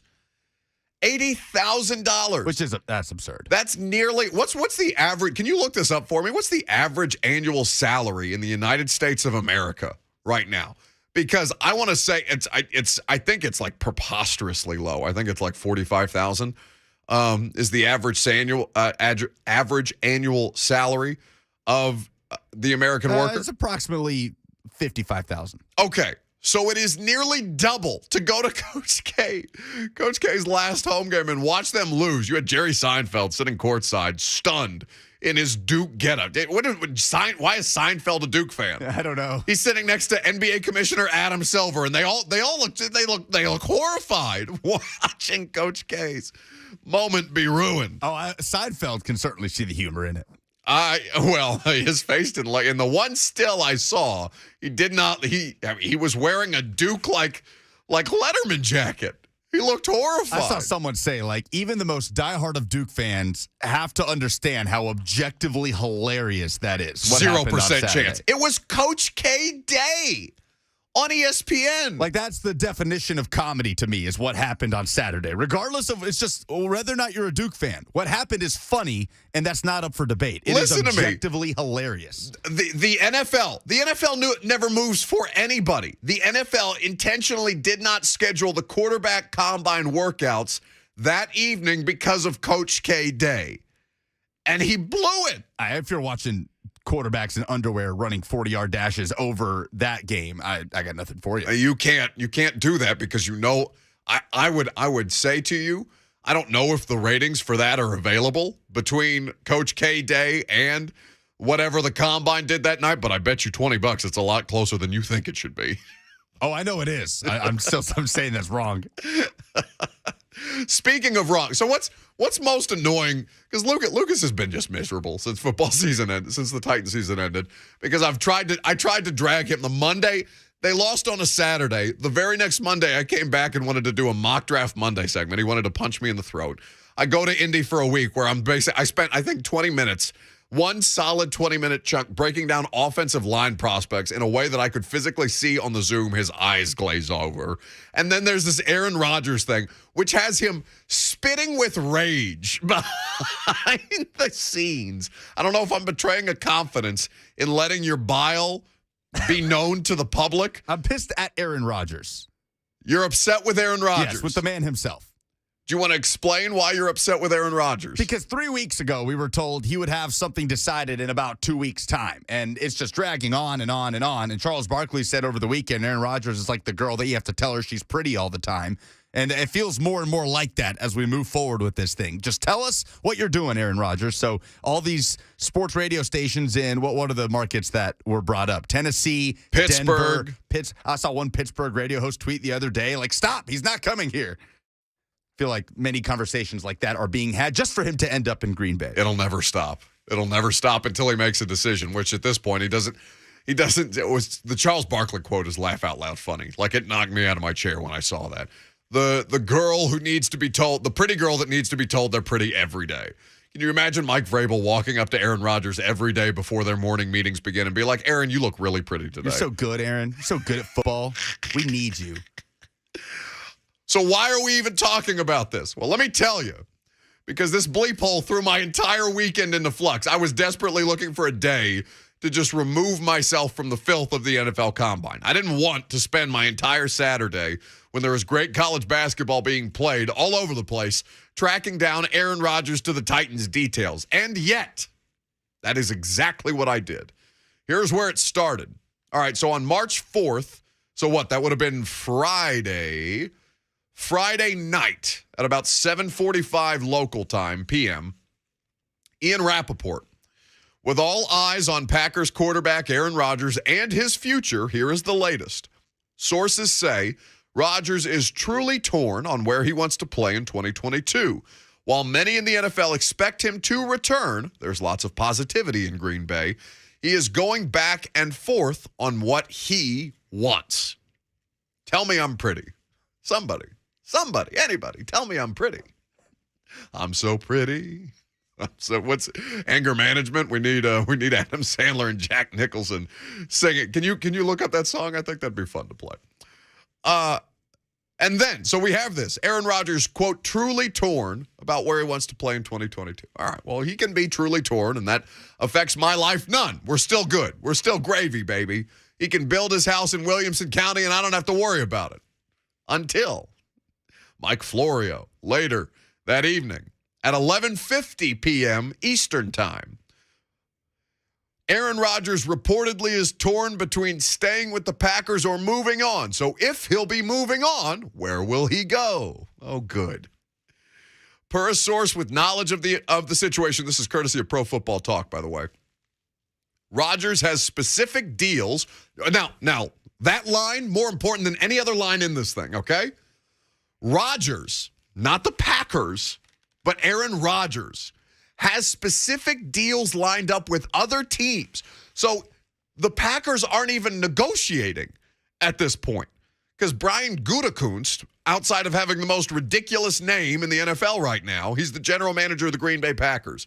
He spoke to the media on Wednesday and said he has yet to even get a call about Aaron Rodgers. And that report was reaffirmed on Saturday. Green Bay media checked in with the Packers GM, and he said still, as of Saturday, he had not been receiving calls about Aaron Rodgers. So Florio is saying that Rodgers himself has specific deals lined up with other teams. And those teams, Mike Florio adds, have trade compensation lined up with the Packers. The potential moves have been arranged essentially with the permission of the Packers, which of course would run contrary to what Brian Gutekunst had to say. The destinations are believed to be exclusively in the AFC. The Broncos, the Titans, and the Steelers are the three other places that Aaron Rodgers would consider playing in 2022. Now this becomes my problem. Now I'm having to scramble the jets at 3 a.m. I just so happen to be, we talked with Arif Hasan about, being out at bars until 4 in the morning in Indianapolis because that is where everybody is in the NFL before they show up at 7 a.m. for the combine prospects to start interviewing again, and the vicious cycle continues. So I'm leaving the bar in Indianapolis, one of the bars in Indianapolis, at 3 a.m. Eastern time, and I see this. I had not seen it until then. And so I'm having to call and text NFL people at 3 in the morning about Aaron Rodgers and the Titans to see how real this is.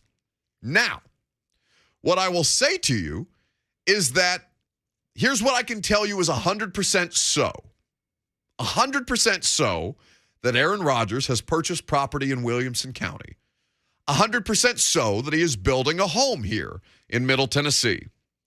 The rest of it is very much up in, well, actually, no.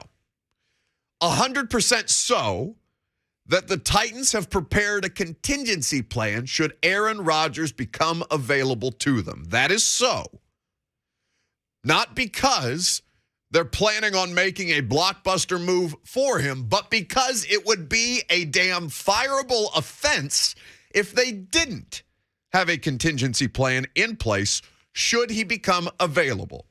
If today at 1 o'clock, say, when the show ends, if today the Green Bay Packers come out publicly and say, all right, he's up for sale, who wants him? The Titans aren't going to be caught with their pants down, nor will the Broncos or the Steelers. All of these teams, at least if they're competently run, have plans in place, multiple plans, based on how they project their offseason to break down, in the same way that they do for the draft, in the same way that they do for free agency. You have to be prepared. The Titans are prepared. Outside of that, I would say about 20% of the rest of the stuff, the rest of the crap, for lack of a better FCC safe term, swirling around Tennessee and Aaron Rodgers, I'd say about 20% of it has any actual bearing in reality. But what I'm going to tell you coming up next is some of the conversations that I had in Indy with football people about specifically the rumors of Aaron Rodgers to the Titans.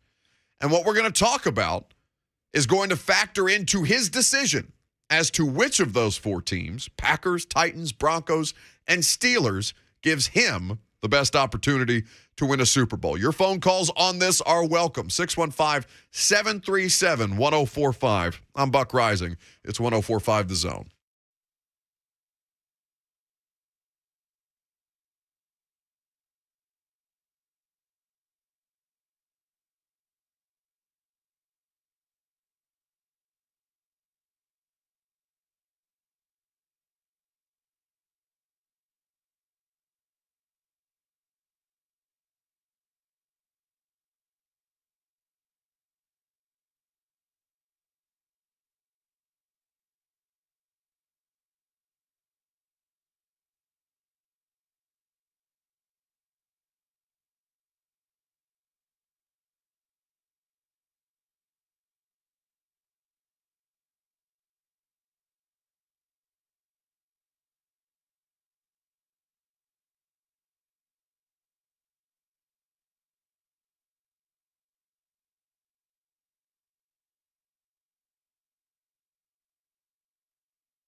You can believe I'm real. La la la la la la la la la.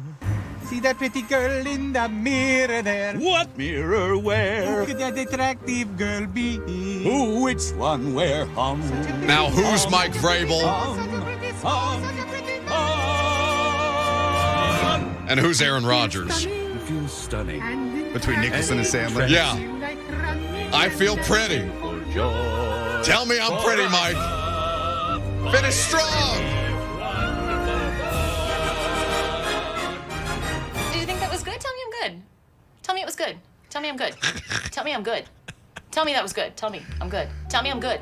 Tell me I'm good. Tell me I'm good. Tell me I'm good. Yeah. Tell me I'm good. Tell me I'm good. Okay, Tell me I'm Aaron, you're good. Thank you. Is it that hard? I'm so sorry it took me so long. Stop yelling at me. That's what it looks like whoever decides to bring in Aaron Rodgers is, if he so deigns himself, willing to grace your franchise with his presence. Is that a live look at the Packers QB room? That's right. Tell me I'm pretty. Do it again.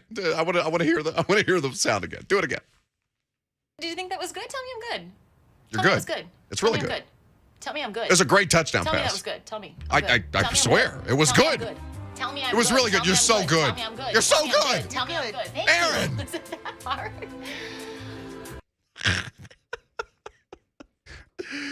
We're idiots.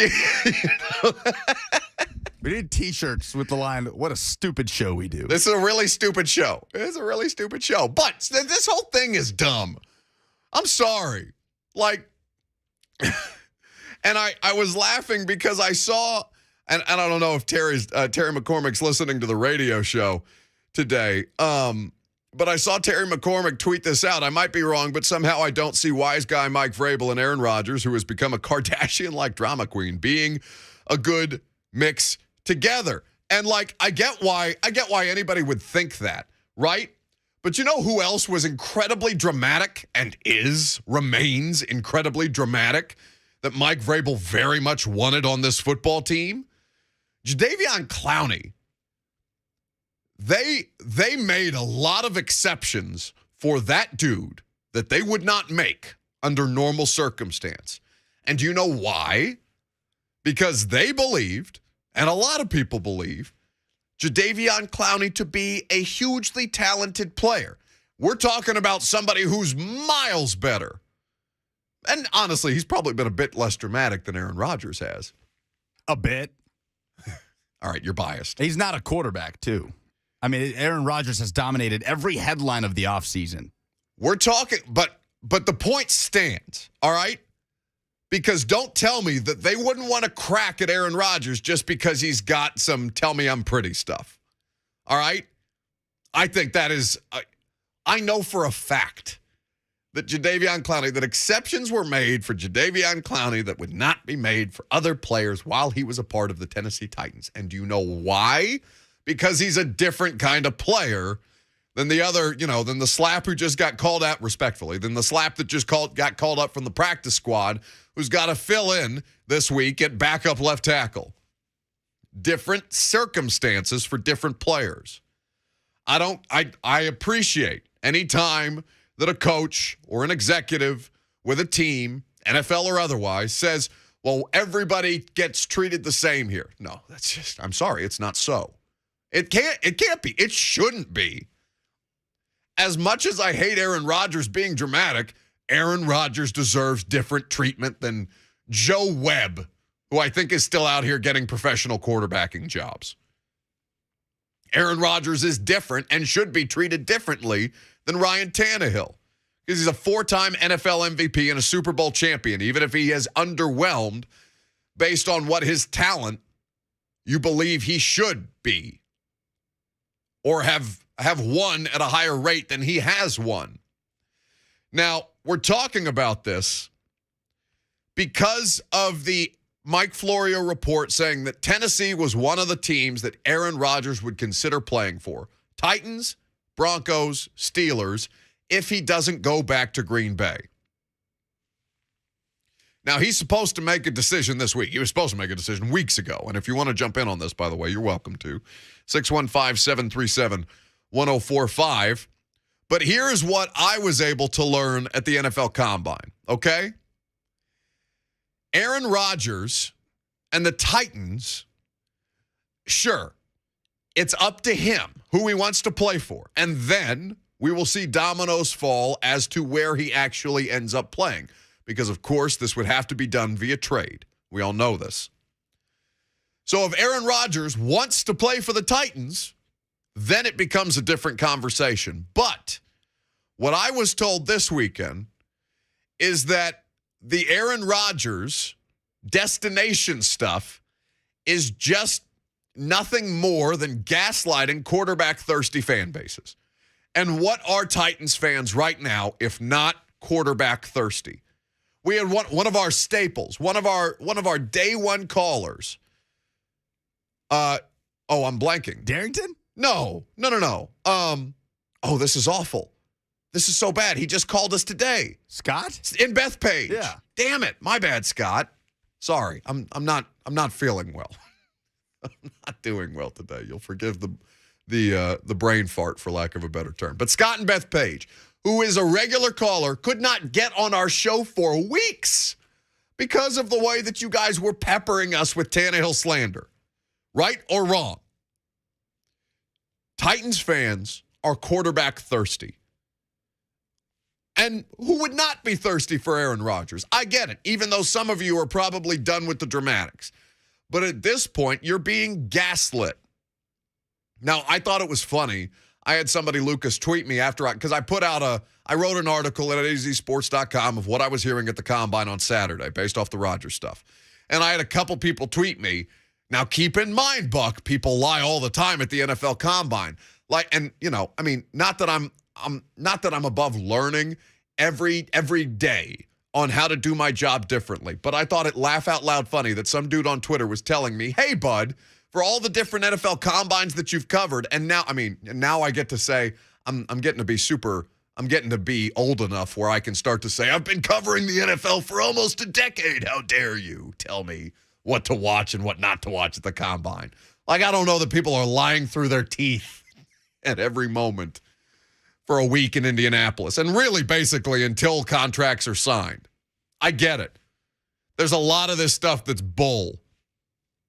But why right now, for Titans fans who want this dude on their roster, and there's a lot of you that do, I don't blame you one bit. That's cool. You can want Aaron Rodgers all you want. There's probably, a man or a woman, depending on your persuasion, that you've wanted all your life, whether you're in a relationship or not. There's probably a person. And how probable it is that you end up hooking up with that man or woman, highly improbable. It's just something that exists in your head. Is it possible that Aaron Rodgers is a Tennessee Titan in 2022? Is it possible? Yes. Of course it's possible. It's possible.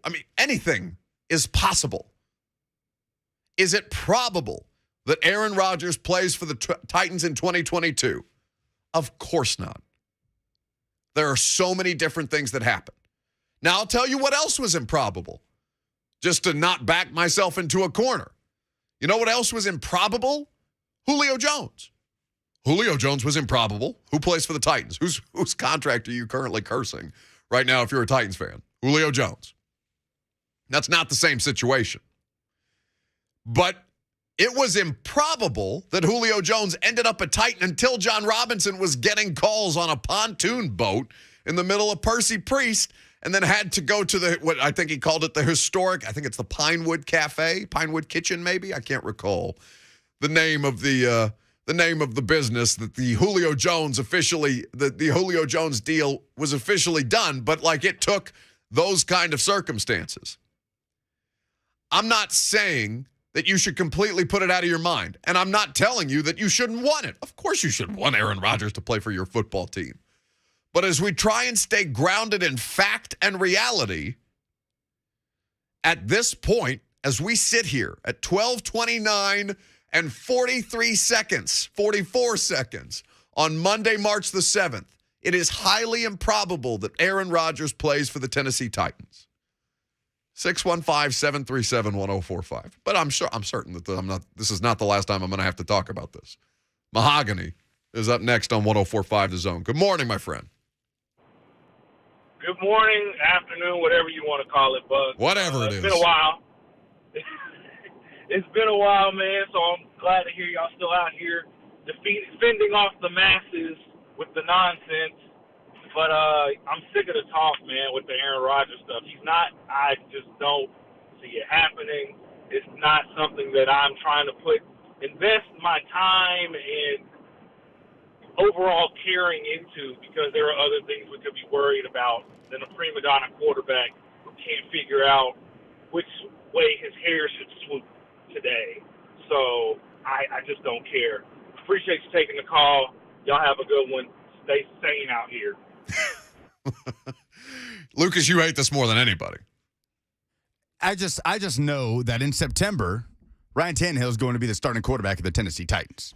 Mike Keith was on NFL Network with Andrew Siciliano, and Mike Keith was at. Now, listen, Mike isn't a decision maker, although Mike is one of the most important people in that organization. Derrick Henry, Ryan Tannehill, Mike Vrabel, John Robinson included. Like, the voice of the Titans got some clout, okay?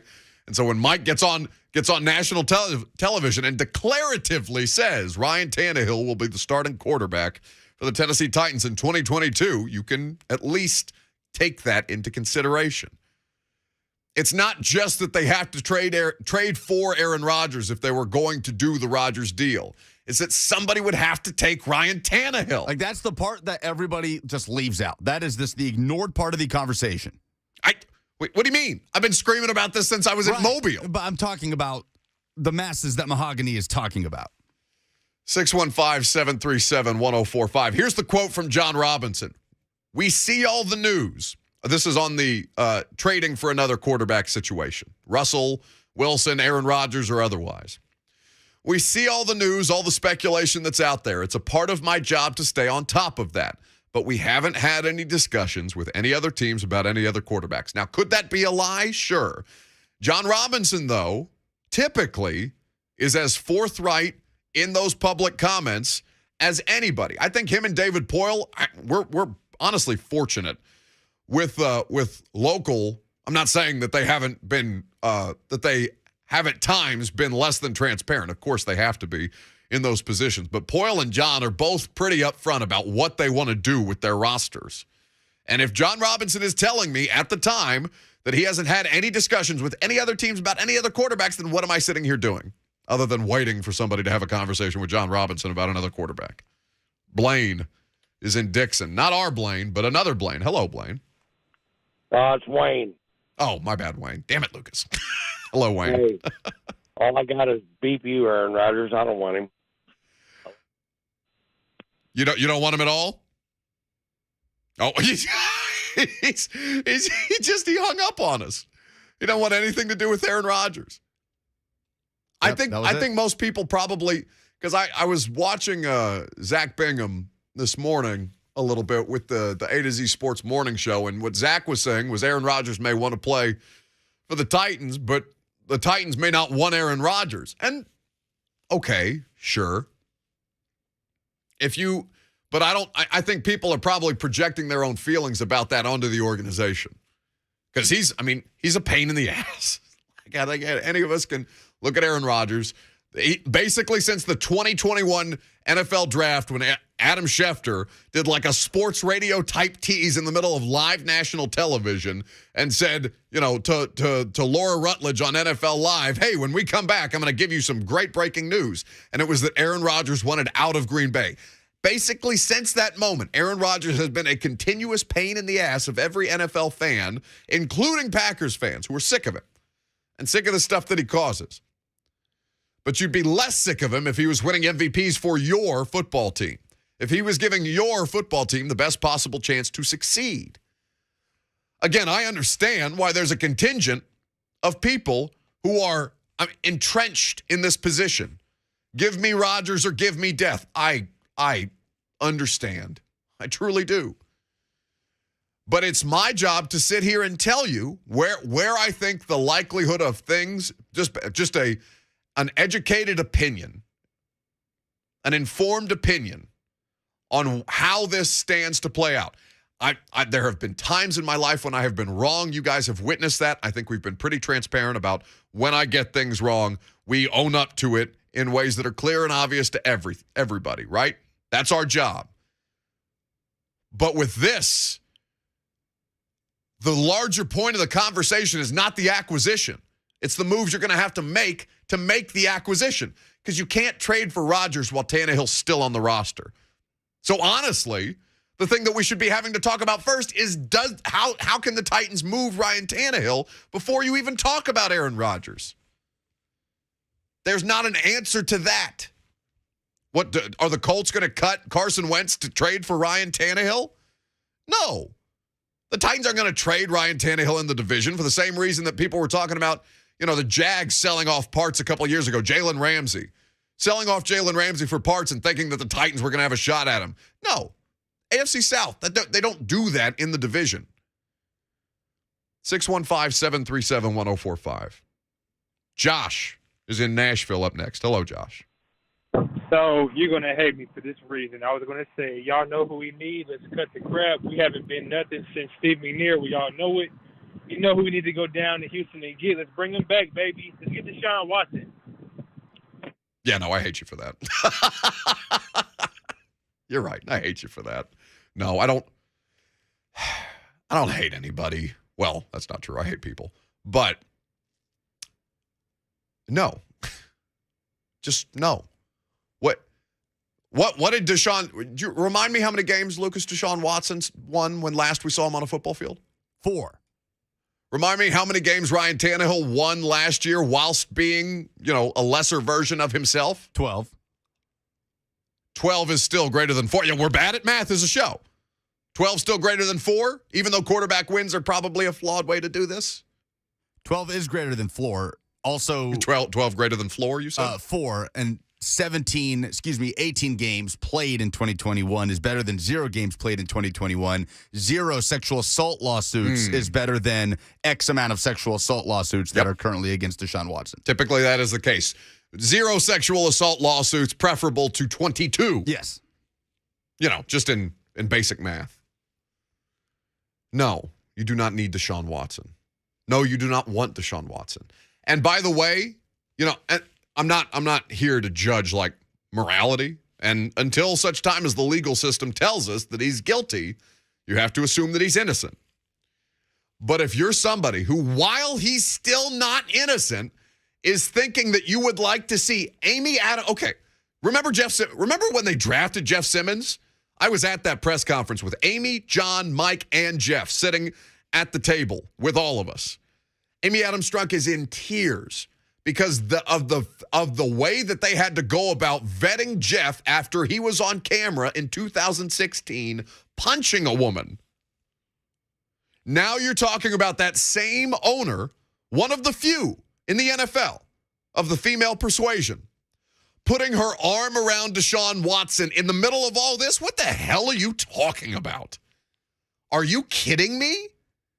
And if you're somebody who still thinks that way, I would ask you, please take a step back and just consider the morality of the situation. Outside of just, can Deshaun Watson help me win more football games? Which, by the way, for his football team, it's not the case. Is there a better football team here in Nashville? Yes, of course. Would Deshaun Watson win more than 4 games if he was quarterbacking the Titans? More than likely. Are you willing to sacrifice all of your moral character in an already largely immoral sport just to win maybe a few more games? And probably not win more games than your team already won. What kind of... I really hate that call. 615-737-1045. Darnell is next in Nashville. Hello, Darnell. Hey, guys. So I just want to say a couple things. I've been a diehard Titans fan since they got here, and I've watched our struggles with the quarterback position. And don't get me wrong, I was a diehard Mariota fan, like everyone probably was, but his ceiling hit a peak. Ryan Tannehill's ceiling has hit a peak. And you're crazy to think that Aaron Rodgers, whose ceiling is above his ceiling still, even with who he is today, is still above Ryan Tannehill. Other than what it would take to get him, just alone the thought of saying if you had a chance that you could get Aaron Rodgers. Who's saying to not take the chance, Darnell? I'm not saying that, am I? Like the last caller, who just said I wouldn't want him and hung up. You're crazy not to want to explore that option. Those options are being explored, by the way. Thank you for the call, Darnell. 615-737-1045. They're exploring options. It's just my job, kind of as the Lucas is technically the phone line gatekeeper. But I'm here to tell you what they've explored, what they've not explored, if I know, and I do. But I'm also here to tell you what the reality of the circumstances are at this particular stage. At this particular stage in time, it is still highly improbable. That does not mean that it hasn't been explored. 615-737-1045. Last call for phone calls on the other side. We'll get yours in before we wrap today's show up and do some polls. I'm Buck Reising. It's 104.5 The Zone.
Last call for phone calls. Before we do that, Lucas has been waving his arms frantically at me. Apparently something's happened in the Zone TV chat that must be brought to my attention. What's going on? Something very serious. All right, tell me. We have, in fact, just torpedoed any potential trade scenario of Aaron Rodgers to Tennessee. Have we? Now, Yes. I know us to be a hugely powerful show, but I did not realize we had the opportunity or the ability to derail a 4-time NFL MVP. Tell me how, please. Yes, first we'd like to apologize to the Titans fan base that does want Aaron Rodgers here for not enabling this to happen. Iron1C in the Twitch chat says, why in the world do you guys constantly make fun of Rodgers? If we don't get him, you can thank yourselves. I'm sure he listens. To which I said, if Aaron Rodgers listens to this show, we're doing pretty well. So he's contending that making fun of Aaron Rodgers is going to keep him from signing with the Titans? Well, he goes on to say he's building a house here. I'm sure he listens. Since he hates Rodgers so much, talking about you, I'm telling you, if he's here and checking on his house and listens to Buck, he's going to be checked out on Titans fans. Oh, I'm so sorry to hear that for you. What a pity. He also says Buck is going to kill the Rodgers dream and Titans dream single-handedly. Oh, wow. So not only am I going to keep Aaron Rodgers from coming to Nashville, I'm going to kill the Super Bowl hopes. I'm taking everybody out just because I've made fun of little old Rodgers. Would it make him feel better if we told him how pretty he is again? We can do that. Or good he is, shall You we? think that was good? Tell me I'm good. Yeah, it's good, Aaron. Tell me it was good. The Tell me house I'm is good. beautiful, by the way. Tell me I'm good. Tell me that was good. You're Tell me good. I'm good. I Tell promise. Me I'm good. Tell me I'm good. You're good. Tell me I'm good. You're Tell me I'm good. good. Tell me I'm good. Tell me I'm good. Tell me I'm good. Thank you. Is it that hard? Oh, I'm so sorry, Aaron. I'll make sure to just repeat it over and over and over again. Tony is up next. Hello, Tony. Hey, what's going on, Buck? I don't think Luke likes the name Tony because there's only one Tony the Stud, and that's me. And I never get Tony Stud on Buck's show, just for an FYI. Let me say this. Well, no, that's a me thing. He writes it up there every day, but like the nickname, I don't really mess with like the cousins and all these different things. Like it's just the name. We keep it It's moving. all good, Buck. I know. Let's keep it moving then. If Aaron Rodgers is listening, I hope that he is, so I can tell him one thing. We don't want your sorry ass, Aaron. Let your hair down, your blonde hair, and the sun out, and sun shining, and take your happy butt back on over to Green Bay and lose yourself another NFC. I tell you what, one thing, if Aaron came over here, they wouldn't have any of that nonsense in our locker room. Amy and Mike and John would all be kicking his butt back over to Green Bay. He hit him with, I tell you what. I don't know if Durham is going to be able to match that energy from Tony.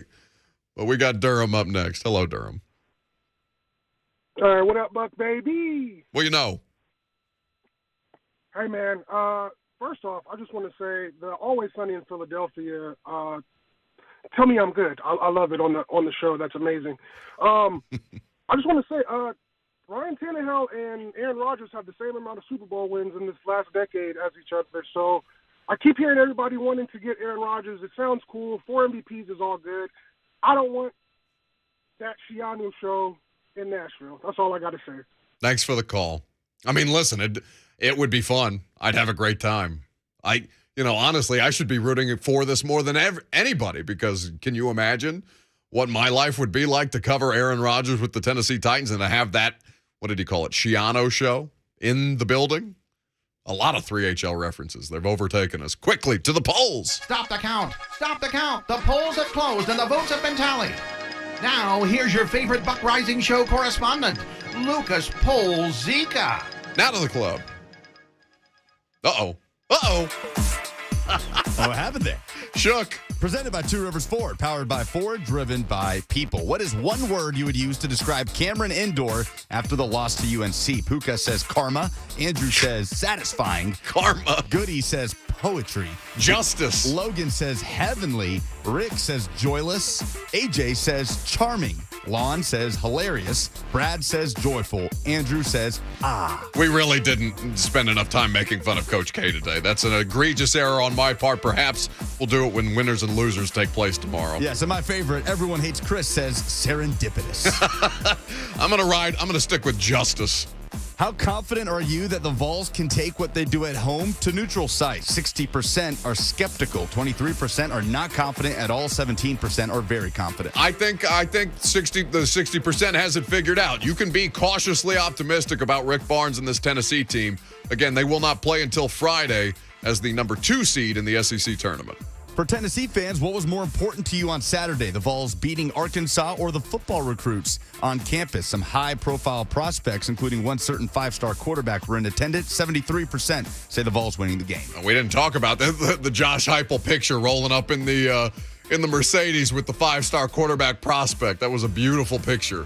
My man's out here hustling for the recruits. Which of the 2 Alabama receivers would you want the Titans to draft? Jameson Williams or John Mechie? 62% want Williams, 17% want Mechie, 21% are out on injured players. I think they're both studs, but Mechie, just because of the timeline, you cannot have a player that can't play until probably December. Which team gives Aaron Rodgers the best chance to win the Super Bowl? Over 1,600 votes, a whopping 76% say the Titans. Homers. 16% say Packers. Homers. 5% Broncos, 3% Steelers. I love that the Broncos have more votes than the Steelers. You cannot be trusted, any of you. It's honestly the team that gives them the best path to the Super Bowl is the damn Packers. Does the TV analyst of a football game impact whether or not you're going to watch the game? 78% say no. No, unless it's the Manning cast, and only if that's a bad football game, because that's the only way I can pull myself away from the traditional broadcast. Those the polls? Those the polls. All right, that's the show. We'll be back again to do it tomorrow. Blaine and Mickey going to keep you entertained. Coming up next.